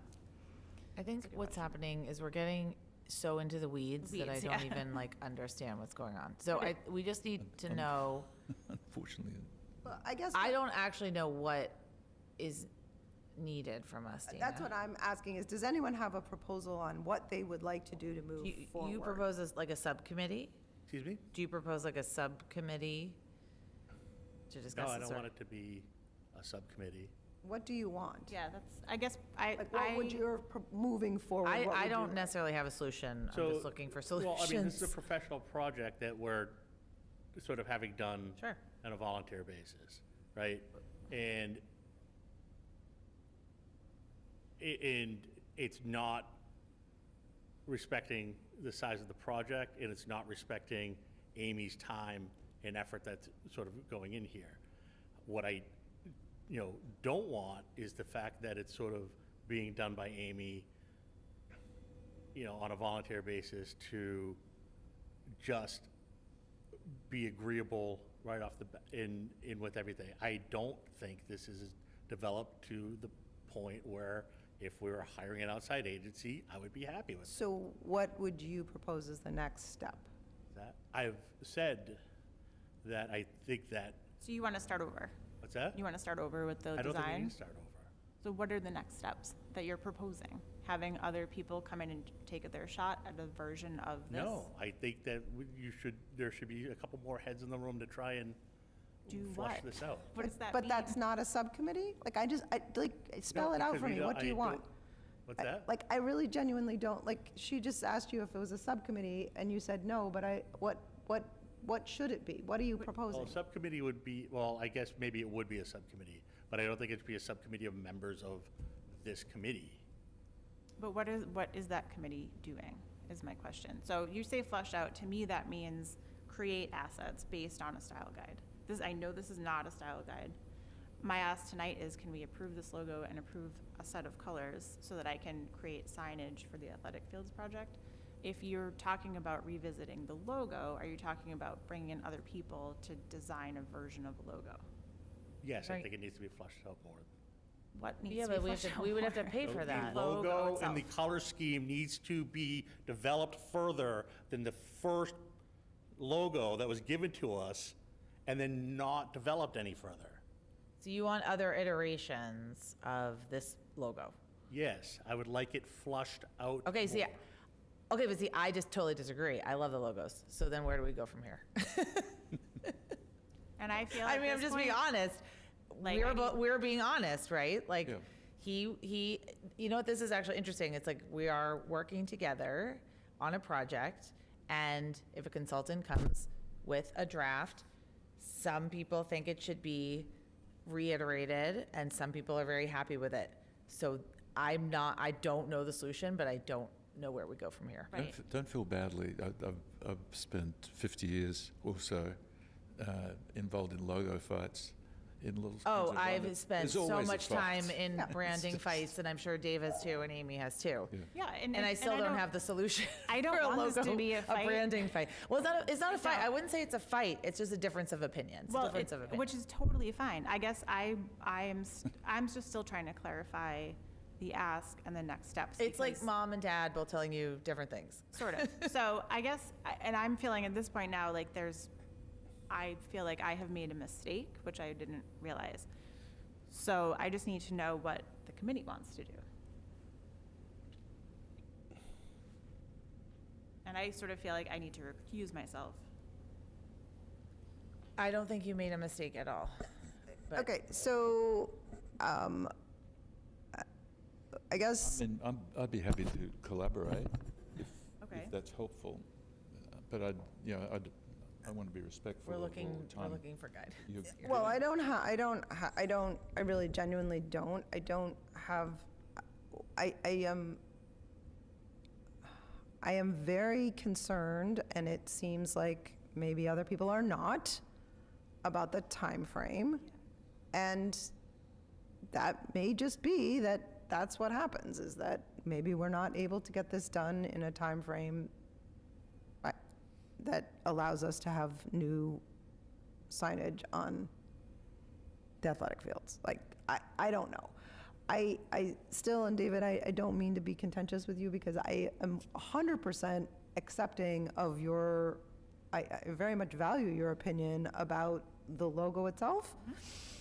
What I'm feeling stressed about is not really understanding what it looks like moving forward. Like, I hear you saying that you want other people in the room to take this logo as a sort of a direction, but take it and make it different in some way. He wants to see other treatments. And I'm just not quite clear on what that looks like. Are these people from the community? How to identify them? Who does that work? Is that, like, how, like, what is it that you want for a committee? I'm not quite clear on that. If you were one of my clients, right, I would never come into the room with an existing option and then a singular option, right? But So what that- I'm saying is, there was only one option given, and there was a lot of things that I So, agree. There were two options there were- given. so- Was the so, rework of the original Yep. and this option. okay, and but that's looking backward. What I'm asking you is, like, how do we look, what are you, because I have admitted 1,000 times, I have no design background whatsoever. So for me, I'm looking to the group, like, and trust the group in terms of design options, but I'm struggling with process options. Like, I hear you saying that you're not loving the design, and what I don't understand is, like, are you saying we form a committee with 3 people, and, like, how do we get that, like, because, and other people chime in if you have a way forward, because I don't have one. Like, I don't have a process, and I'm finding it, like, hard to get process from anyone. I think what he's referring to is what I've certainly seen done multiple times before, is the designer would come in with multiple treatments, maybe a half a dozen treatments of the idea of the Yes. design. Correct, Then, but and then that are we helps- proposing that we pay someone to do that? Well, so we've had necessarily, in unless an ad unless Amy agency, thinks in it's a- too much. in a marketing director in Which is fair town. too. It's a lot, yeah. What? I said we've had owner of an ad agency and an owner, and a marketing director in town reach out and volunteer their time in helping out with this project. That's I'm totally open and fine with that. I just think it needs to be a very clear process, and we're under the gun now with a timeline. So I guess I have the same question. I just feel a little insulted for Amy. That's what I feel. I'm personally honestly, insulted I just want for to you. get the project done. I know. I honestly feel like we talked about all of this at the workshop, and I don't And understand. I haven't said anything different. No, I know, but it wasn't clear that we wanted more options. It I wasn't didn't- clear I at all. didn't To get me, a- it wasn't clear at all. I didn't get a sense of any dissatisfaction at the workshop. I mean, I can actually tell you that when I was talking about the slab serif, how I don't like the thinness of the W or the rounded. You the rounded said that. corners, right? I did, that, but- right? Which means further developed. So. No, it doesn't. So I am going to just ask, because I truly, I really pride myself on working really hard to create processes in Yeah. order to make decisions, and sometimes I actually create decision trees to try to work it out, and I don't have one right now. And so what I'm going to ask the committee is everybody maybe take a breath, take 15 seconds, and if anyone has a motion that they'd like to make, I think we need to fall back on our Roberts rules, because yeah. we had a discussion. I need some structure here to move forward. So take a breath. If anyone can give me a motion, I'd love to hear it.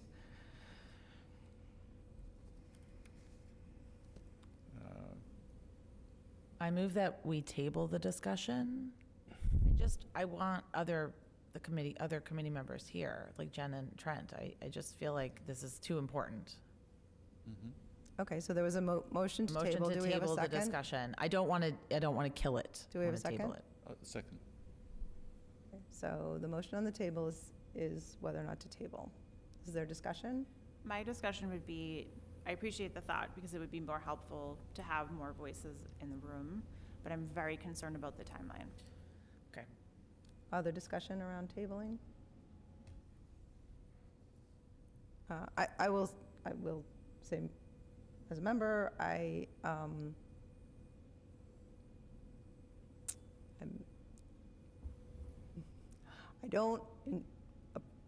don't think this is the right thing to table.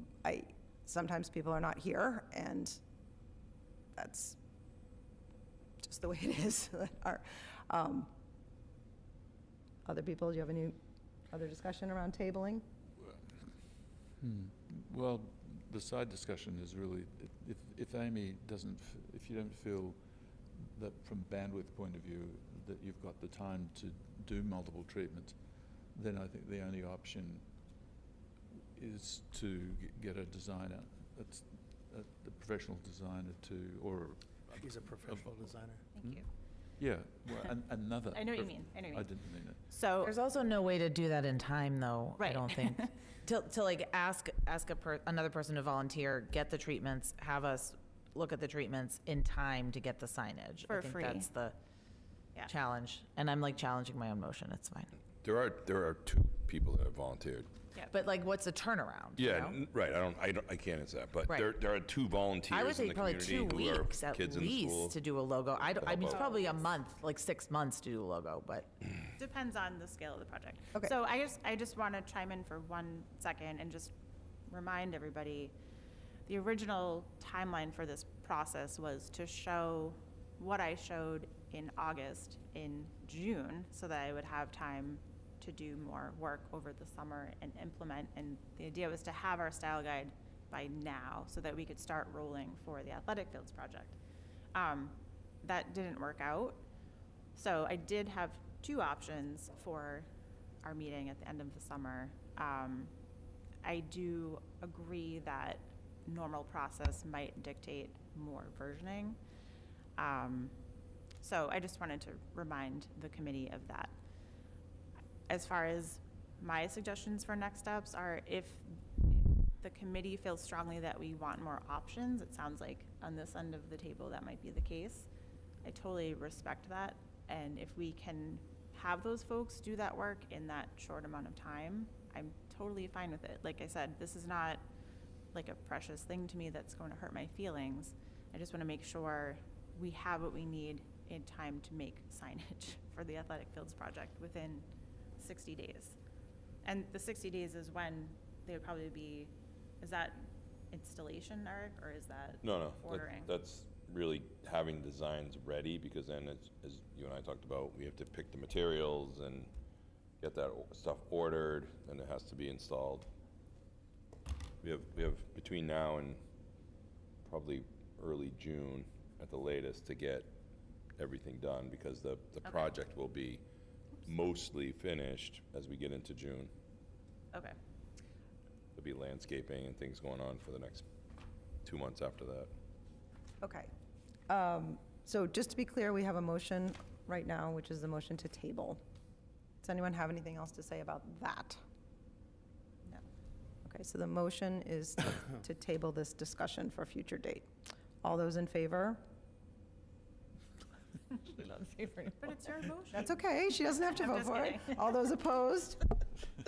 Okay, so that is I don't think that's ever happened before. 0 in favor and 5 opposed, and the motion fails. Okay.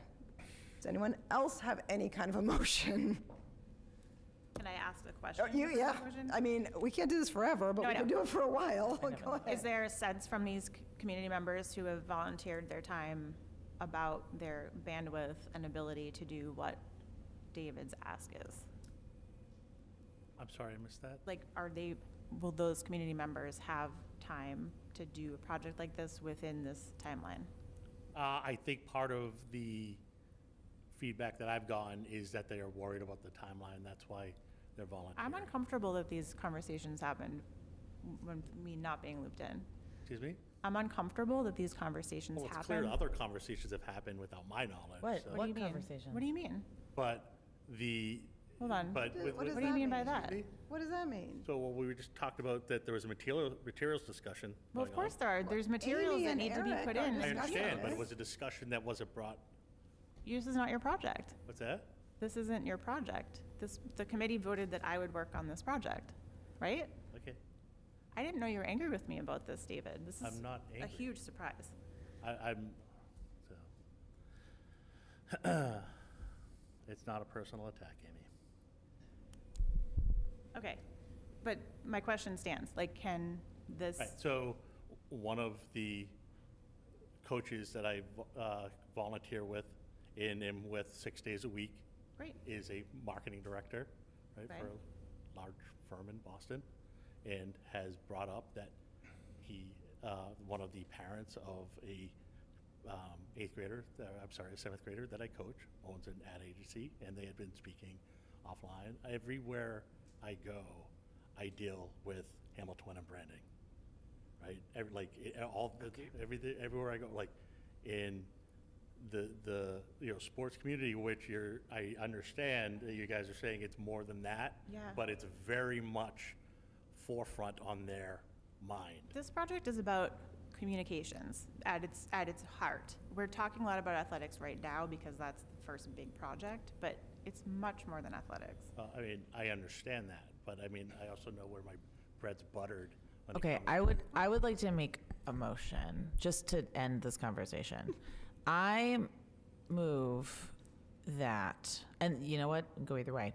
I move that we move forward with the presentation as presented, and that doesn't, creating a style guide based on the presentation as presented, and then we can vote on the style guide. Does that make sense? Is that a motion that makes sense? Do we have a second? Second, Okay, I think if we don't vote, we're not going to get anywhere. okay.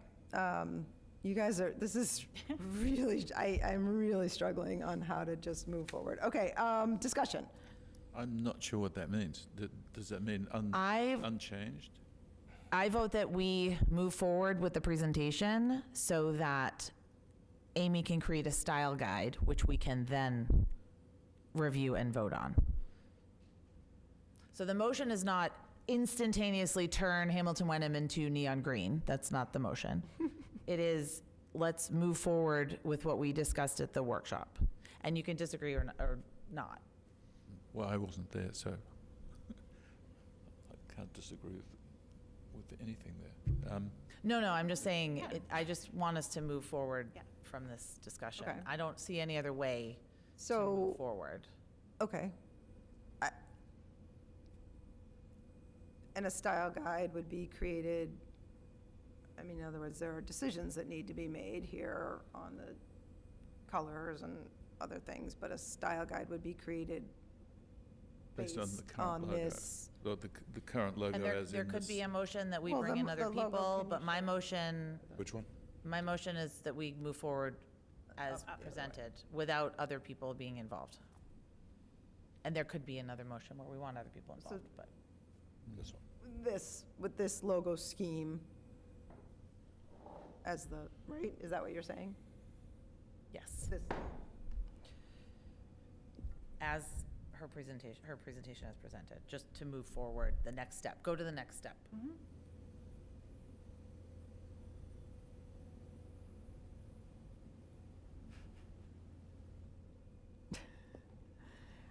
so, okay, so I guess what is that, what would that,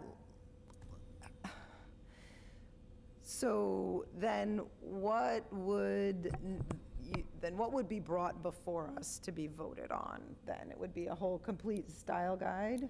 Coming into this meeting tonight, my thinking was it would be a style guide that gives direction on how to implement this logo with the color, the suite of colors that we decided upon tonight. So bring a style guide with how to use those items throughout all of our needs in the district and have everybody approve it so that we can start building assets. Okay.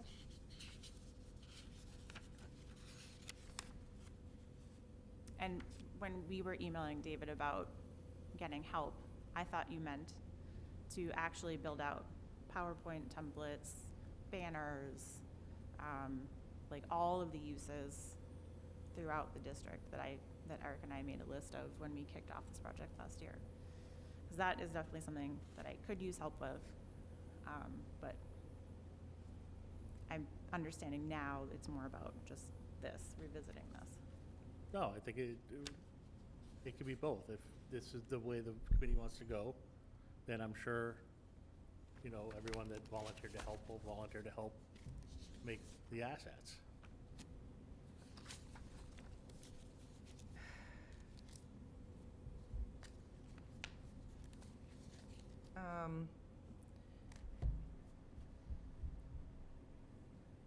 Okay. So should Were vote? were we going to vote on this tonight, or we were just gonna discuss it?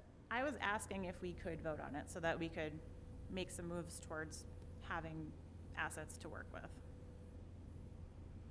But there is a motion on the table, so I don't know if we want to vote. Yeah, no, there is a motion on the table, I'm sorry. I don't I'm mean to- I actually, don't mean to no, put you- I'm actually if we struggling were very going much to with vote whether or tonight. not I have questions about the motion that's on the table, because There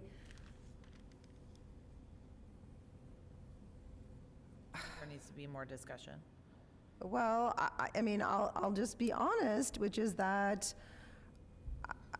I am, while I'm not afraid of taking difficult votes, I am concerned about the level of sort of disagreement.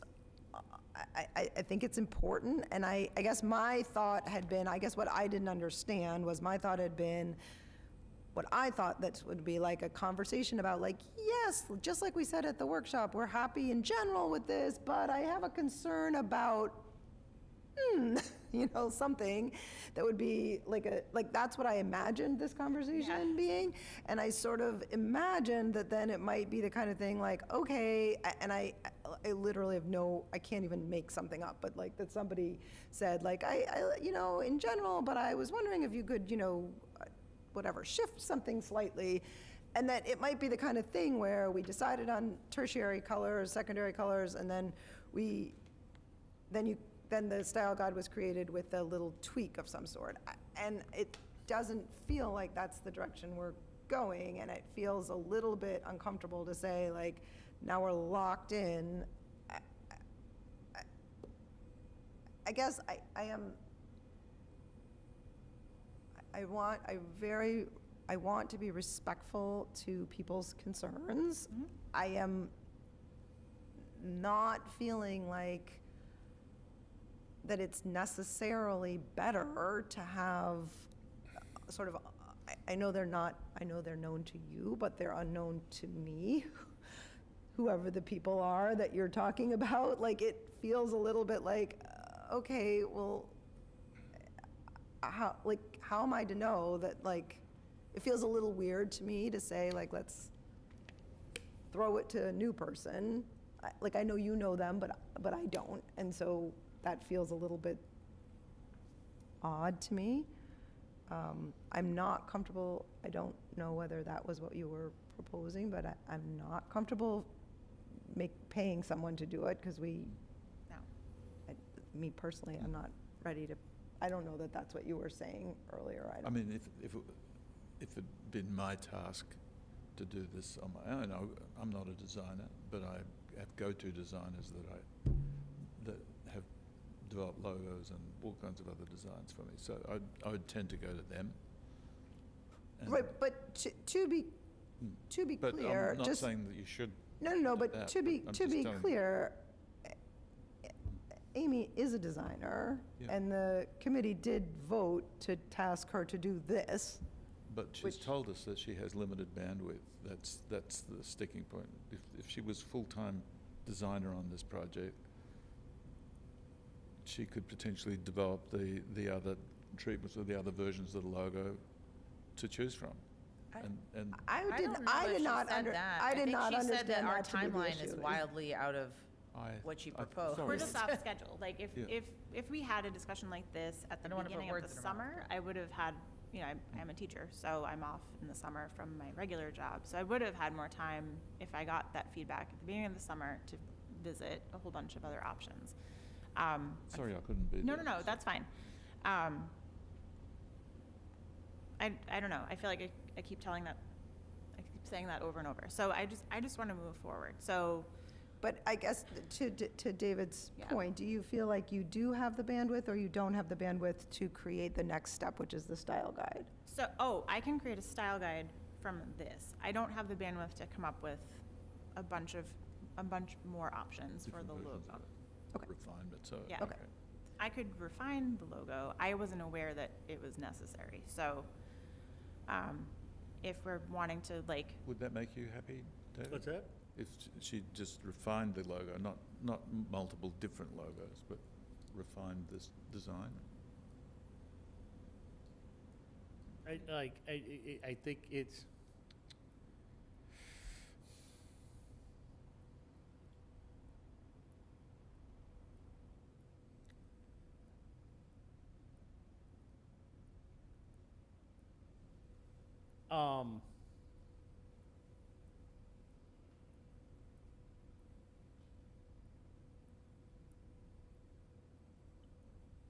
you know,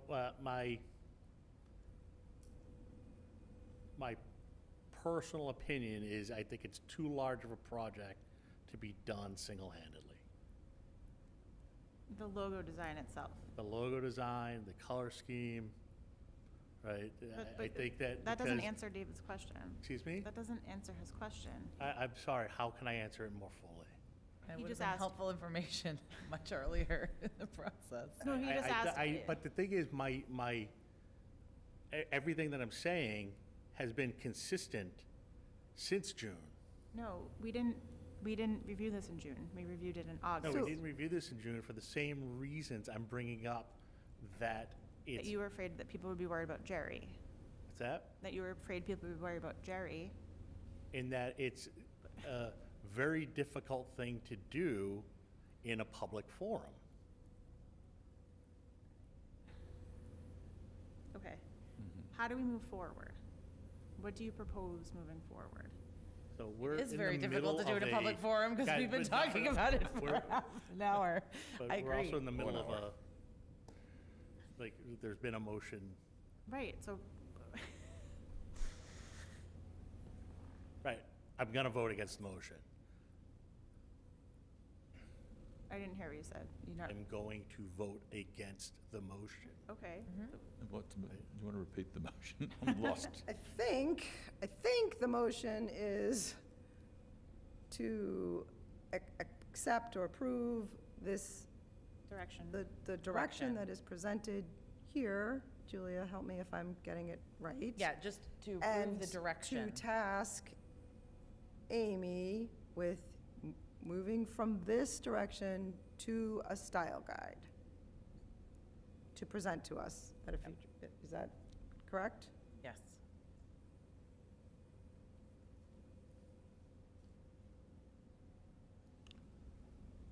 Which to be, My question is, what happens if the motion fails?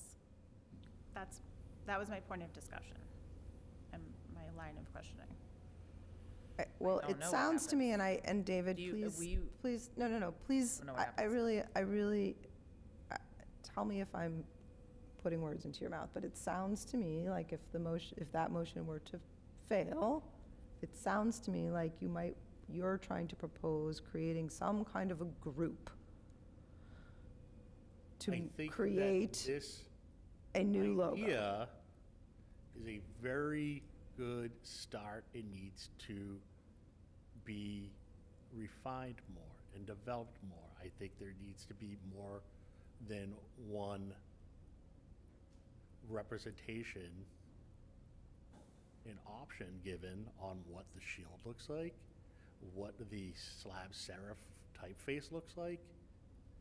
Right, and as I said over the summer, I think I love the idea of a shield. And I think it's very close. However, it is the heart and soul of this district, So, and it needs to be given the respect. so a that- minute, I mean, ago, you gave one so treatment. a minute ago, David. You know you did. A minute ago, I'm David, not just, okay. a minute ago, David Frankel asked you whether what you were looking for was for this logo to be adjusted. And I'm not really clear if that's what you're looking for or not. Yeah, I don't think it's complete yet. So, and it sounds to me like what you're looking for, what? Nothing. Where there's 5 people in the room, right?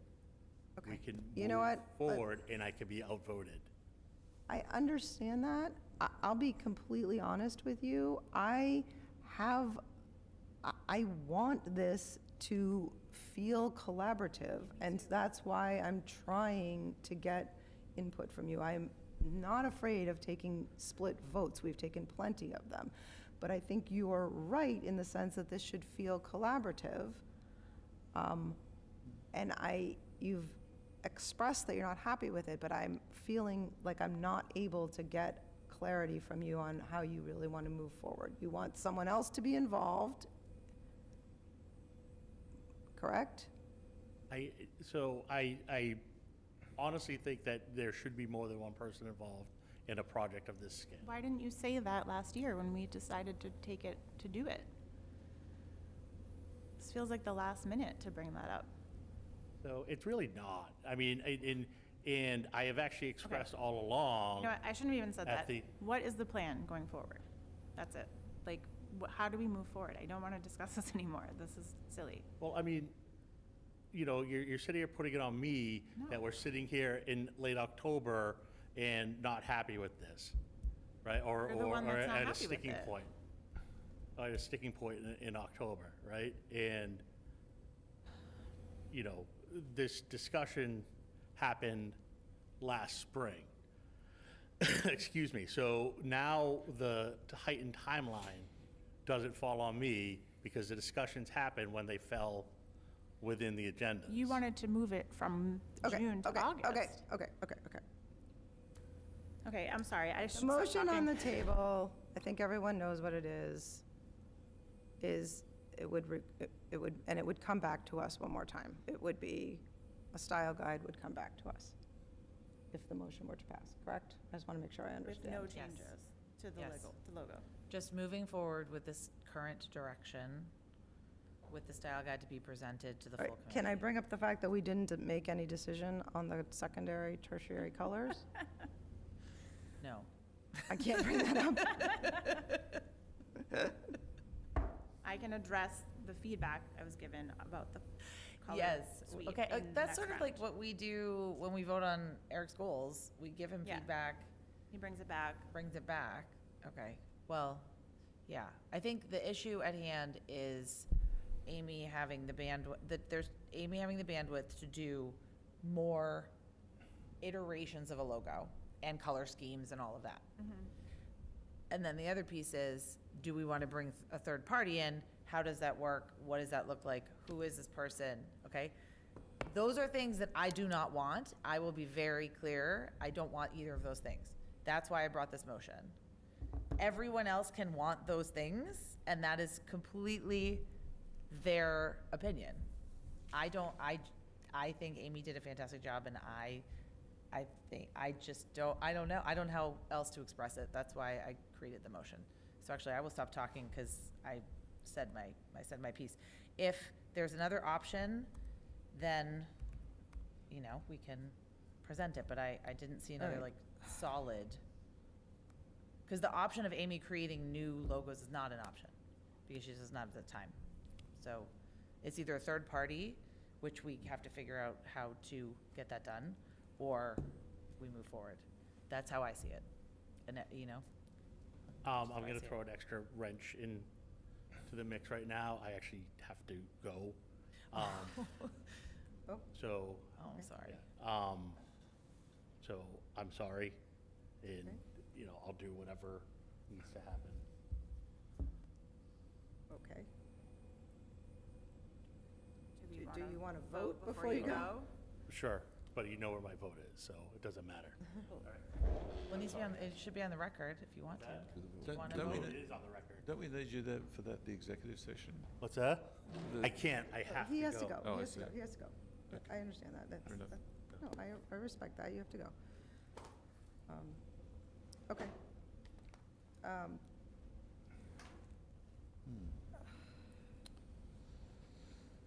It's tricky. I hope everything's okay. All right, so I'm really struggling in my. I'm and sorry, I don't wanna put you in this position. No, I just wanna help us it's my job. forward. This is my job, but I am really struggling. I am gonna say one more thing, which is, and I really was gonna say it even before he left. I am very concerned that the conversation that just occurred in this room, which I respect and all of us are allowed, but I am very concerned that once this kind of a conversation occurs, that we have created controversy that I am fearful turns what I didn't see as controversial into suddenly controversial. And I am concerned about that, which is part of the reason I was trying so hard to move towards some consensus, because I don't know, that's just a fear I have. Is it helpful to table and have more votes? No, I mean, I think we've already established, we voted no on tabling, so Yeah, that's true. we did finally vote on that. I could revisit, but. All right, I'm sorry, that was my own trauma. All right, so the motion on the table is to move forward with this. Do we even technically have a quorum? We do. We do. Yes. For us? Four of us. Yeah, okay, good. Good. All right, all those in favor? Nobody else is in favor. I just want to say, I'm for the You're record. not voting in favor? Voting. Did you vote yes? I did. One in favor, all those opposed? Two opposed. Any abstentions? One abstention.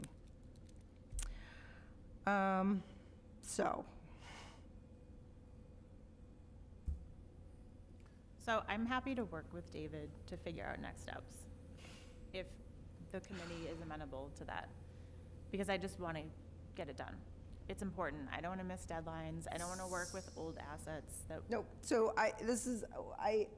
so we're finished with that motion, and sorry. what I'm, no, and what I think, this is what, I want people to say what's next. I heard you saying, that was very painful to me. I came in for this, intending to vote for this. I have no problems with this. I think it looks good. I like all of it.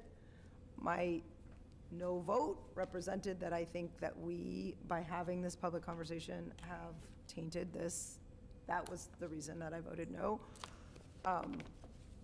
I wonder whether if you are willing, whether either working collaboratively with David and perhaps the member of the public, this could return to us. I don't know. Alternatively, I would understand if you were more likely to just say, let's, we can move forward. I do feel like we need, and it's already 9:15, I feel like we need to have some direction. So whether that direction is to give someone the authority to move this along, I don't want to leave here with nothing. That's what I don't want to leave here with. This has been excruciating. Yeah. And I don't want to leave here with nothing. I'd like to move on with next steps. And next step, you're talking about David Polito, I take it? I'm not really talking about, yes. Whatever it is. I'm not really talking, me personally, would like the committee to give some ideas about, I kind of heard willingness to say, let's take this general scheme and get a little more information and come back. Is that? I don't want to give Amy's design to somebody else to work on. I'm That fine with seems it. really wrong to me, though. It's okay. That's what I meant when I said, I know, but And that that's- seems incredibly it's wrong. fine. It's not wrong, and Okay. it can happen in practice. It's totally fine. I just, I'll just offer that I'm comfortable working with David to move on. So whatever that means. Yeah, he has some concrete ideas clearly about what Apparently. refinements he's looking for. I don't in particular, so I don't know what they are, No. so. maybe that's just, maybe offline, that's a more comfortable discussion. I don't know. It's worth a try. I think, can I jump in here? Yeah, please. Please. Someone help. No, I All that think very frog. Amy's already been assigned. Amy and I were assigned to Yep. to kind of continue this out of the communications policy, Yep. plan that we put together. And we've gotten to this point, and you're at, this hour represents, I think, what will happen in the community if you move forward too quickly. So I think part of that conversation is saying, okay, Amy and I will continue the conversation, pull Dave in, and that will give us some time to figure out who these people are and what they do, and come back Yeah. with more information. I think the limited and lack of information is causing the problem. Everybody's like, who is this? I don't know. Who is this? I don't know. So knowing these people, getting to an idea of what can be done may be helpful for the whole process. Thank you for articulating, Kath, because that's sort of what I'm saying, is I think we need to have, and I do think this committee would need, I think what Eric proposed basically would be a continuation of what we've already actually voted on, which was, Yeah. so maybe we wouldn't need to vote again, or we can vote again to have, and again, that is if, Amy, you are willing to continue working with, I like the idea of working with Eric, that would allow you to bring in any member that you chose of the committee, David Polito, David Frankel, Yep. I like Julia. that. I like that idea. Yeah. Ask me, but as I've established, I have no graphic design, But you have But sometimes opinions. it's good to have a viewpoint from someone that isn't a designer. It is Right. good. No, again, but what I'm saying is, I guess what I'm looking for is to wrap this up. I'm looking for a Yes. motion that maybe says something along the lines of what Eric said, which would look something like, we would just move to approve Amy to continue her work with Eric, pulling in others as needed to come back as soon as possible with some further work on this. Is that a pitch? Trying. I think that's the sticking point.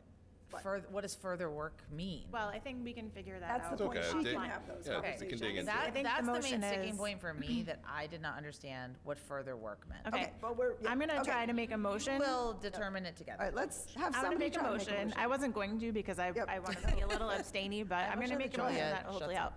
I move that the committee authorize Amy, myself, and Eric to move forward on this project and work offline with other interested parties, David Polito and unnamed members of the community, to bring back a refined or multiple refined versions of this at a future meeting for the full committee to vote on. Do we have a second? Second. Okay. Any discussion? Nope. The only thing I would discuss and say is that just be cautious about not creating open meeting law violations. So yeah. make sure that, like, you can talk with one member of the committee, but not several members of the committee, and just, Sure. So- I guess yeah, That's all, so yeah. if I were to get like your input, it would be separate. and David's there are even ways, I mean, in other words, people could private input to Everything can go Eric. through me. Everything Right. should go Everything through go through Eric. me. Everything could go That's- through Eric. that's a So good way that to do it. it's not that the committee members couldn't give input, it's just that you don't want to be having serial conversations. And I'm always happy to receive input via email. Like, Correct. and Yep. you can send it Just- to Eric, right, he can forward it to me, or. Okay. Yeah. All right. Is there any other discussion? No. Oh, my gosh. All right. All those in favor? And that is unanimous of the 4 members present, and the motion passes. I'm really sorry. Yeah, That went on so Please long. don't Don't apologize. apologize. do not. Thank you for your work. Thank you for your work. Thank you. Okay, I'm also not going to apologize. Let's just move on, okay? Thank you for your time. Next up is the superintendent goals. If you all recall, we discussed them extensively already. Yes. So We're just voting. I'm hoping we'll start this off before we say anything with a motion. Yeah, motion to table, No. to be honest. What? Well, you're missing. Okay, wait, Oh, no, no. no, We're hold not. on. We're not I heard doing a that. motion to table. Is there a second? Okay. I move that we accept the superintendent's goals for the school year 2024 to 2025. Second. Okay, so, and second by Amy Kumberger. All right. So does anyone have any questions or discussion regarding the 24, 25 I goals? thought you were joking, sorry. No, it's just, because I would prefer that all the members are there for that. So, and I will, I know this is really about the motion to table, but I just want to make it clear, and I said it earlier, like, I hear it, but we struggle sometimes with attendance, and we can't keep holding things until everybody's here. Like, Yeah. like, It would be nice if everyone's to vote. The for. only one is the budget that we have to, kind of, because we need a like, majority. these goals have been on 2 agendas. Everyone's had plenty of opportunity to talk with Eric. That's why I feel comfortable voting and not knows what to tabling, do. just because we've all seen it and had a chance to discuss it. But I totally respect and understand why you would. No, yes, in an ideal world, I agree. Yeah. But anyway, the motion, we're actually in the And motion. it has just- also been on, I mean, I understand family emergencies happen, but it's been on the agenda for, Yeah. Right. Right. for Well, it a was on week. another agenda where Yeah, we discussed exactly. it also. Okay. Any Things discussion happen. about the goals? Questions, comments? No, thank you for taking into account our feedback from, Of course. From the Yeah. last time. Thank you for the feedback. All right. Looks like we are ready to vote. All those in favor? That is 3 in favor. Those opposed? 1 opposed.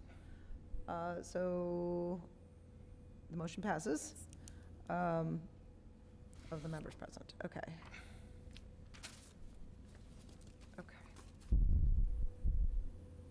All right, next is the mission statement.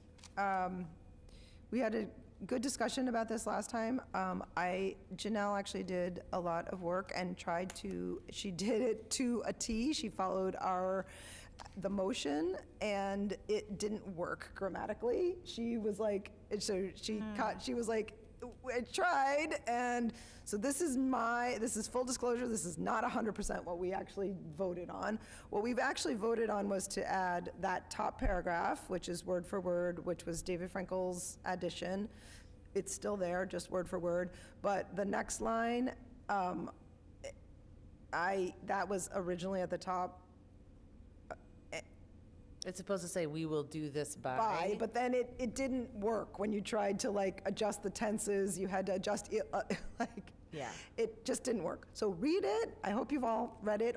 That second part is the first paragraph is new, and then beginning at the second line there where it says the Hamilton Wenham Regional School Committee will lead and inspire district, that from there on has been our previous mission statement all along without changing any tenses. Yep.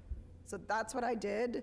It did not 100% follow what we had said, but it didn't change any meaning. It was just grammatically it didn't work out despite us doing all that work. I respect grammar, so that's good. Do we need a motion? Please. Yeah. I move that the school committee accept the 2024-2025 school committee mission statement. Second. Second by Amy. Is there any discussion? All right, everybody got a chance to read it? Oh, I read it. I'm struggling to read it, actually. Oh. There we go. Yeah, thank you.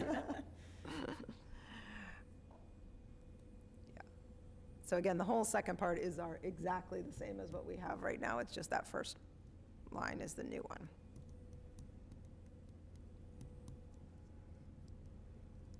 I like that line. Just a nitpick. Yep. They should have a compound notifier between high and quality. Sit where? The first bullet, High quality? the Have a dash. high quality. Need a hyphen? is- Hyphen, you think? Yeah, it is. That is a compound modifier. I'm okay with that. Yeah. Yeah, it's I said it's nitpicky, but it's, All we, right, and, do it's- you want to make a friendly amendment to Julia's motion? Yeah, sure. Yes. I All of accept. all of the above with the addition of a hyphen between high and quality. Okay, I accept the friendly amendment. Thank you. all right, are we ready to vote? Yes. Okay, yes. Okay, all right, all those in favor? And that is unanimous of the 4 members present, and the motion passes. Okay. All right, finance, do we have anything? No. No more finance. No finance. No, we have our meeting scheduled out pretty All right, quickly, capital finance? Don't ask for it. We haven't met since the last time, but we're meeting next week. Yeah, and all our meetings, I think, are on that schedule. Oh, speaking of which, where did we get the forms that you referred to the last meeting Which forms? for submitting to capital finance? There was a part of your Forthcoming. process. They are forthcoming. They're forthcoming. Yeah, the new director is creating them in his own name. They were in the previous director's Google Drive. Okay. So we'll send them out. We're It is late, but I have no idea what we're talking about. That's okay. forms from the capital improvement planning Oh, oh, oh, process. oh, I mean, Input process yep. to the We have a capital new improvement. yeah, those forms will be out because we're going to use them during the budget process. All right, policy? Policy, we needed to reschedule. Also, it was good that we rescheduled because it was not listed. So I need to make sure that the next meeting is listed. But Jen and Amy and I need to talk about when we're going to meet next. Okay, thank you, and thank you for being up on the posting. It's important Yeah, to get, yes. yep, thank you. Negotiations, we are negotiating A lot. Monday? Monday. Monday.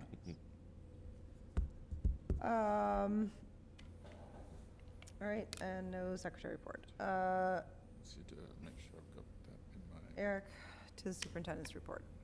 there it is. All right, quickly. The thing I noticed in our calendar coming up really quickly is the end of first quarter. I feel like school just started. The end of first quarter is next Friday, which is amazing, and it's also the first day of November, which is even more amazing that we're here already. Also, our nurses hosted a flu clinic for the staff and students. It went very well yesterday. And then we have officially begun the FY26 budget process, so we will start next week. Vinny and I have loaded calendars next week to meet with all of the budget holders and to try to figure out just kind of the initial play on the budget. So it's exciting and also a little nerve-wracking at the same time to trying to get all that squeezed in, but we're looking forward to a good budget process. And just so people are aware, we're following the same process, same transparency, same meetings with all of the same groups throughout the year, and you have already approved that calendar, so we're looking forward to continuing our work on behalf of the school district in conjunction with the two towns. That is all I have. Thank you. Thank you. Questions for Eric? Okay, I have nothing to report. Topics for future meetings? Visual communications. We'll put that on there, yes. I was going to say logos, no, I'm just joking. Anything else? Okay, yeah. I don't think we need the executive session. Are we good? Okay, we're adjourning. I think yes, I think we are not going to have the executive session this evening. Did you Sounds say good. not? Yeah. Oh, that's sad. I know. I really wanted to stay another hour and a half and We could argue. if you really wanted to. You can Denny. speak up if you really want to. His mic was turned the other way all night. Nobody knew what he was saying.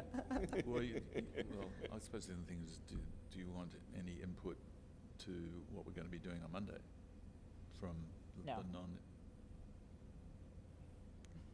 No? Okay. I don't think we need to. Yeah. Fine. No, yeah. We're kind of in a funnel now. Yeah. Would you like a motion Yes. to adjourn? Do I have a would- second? I'd like to move a motion to adjourn. Second. Second by Amy. All those in favor? It's unanimous of the 4 members present, and we are adjourned at 9:30.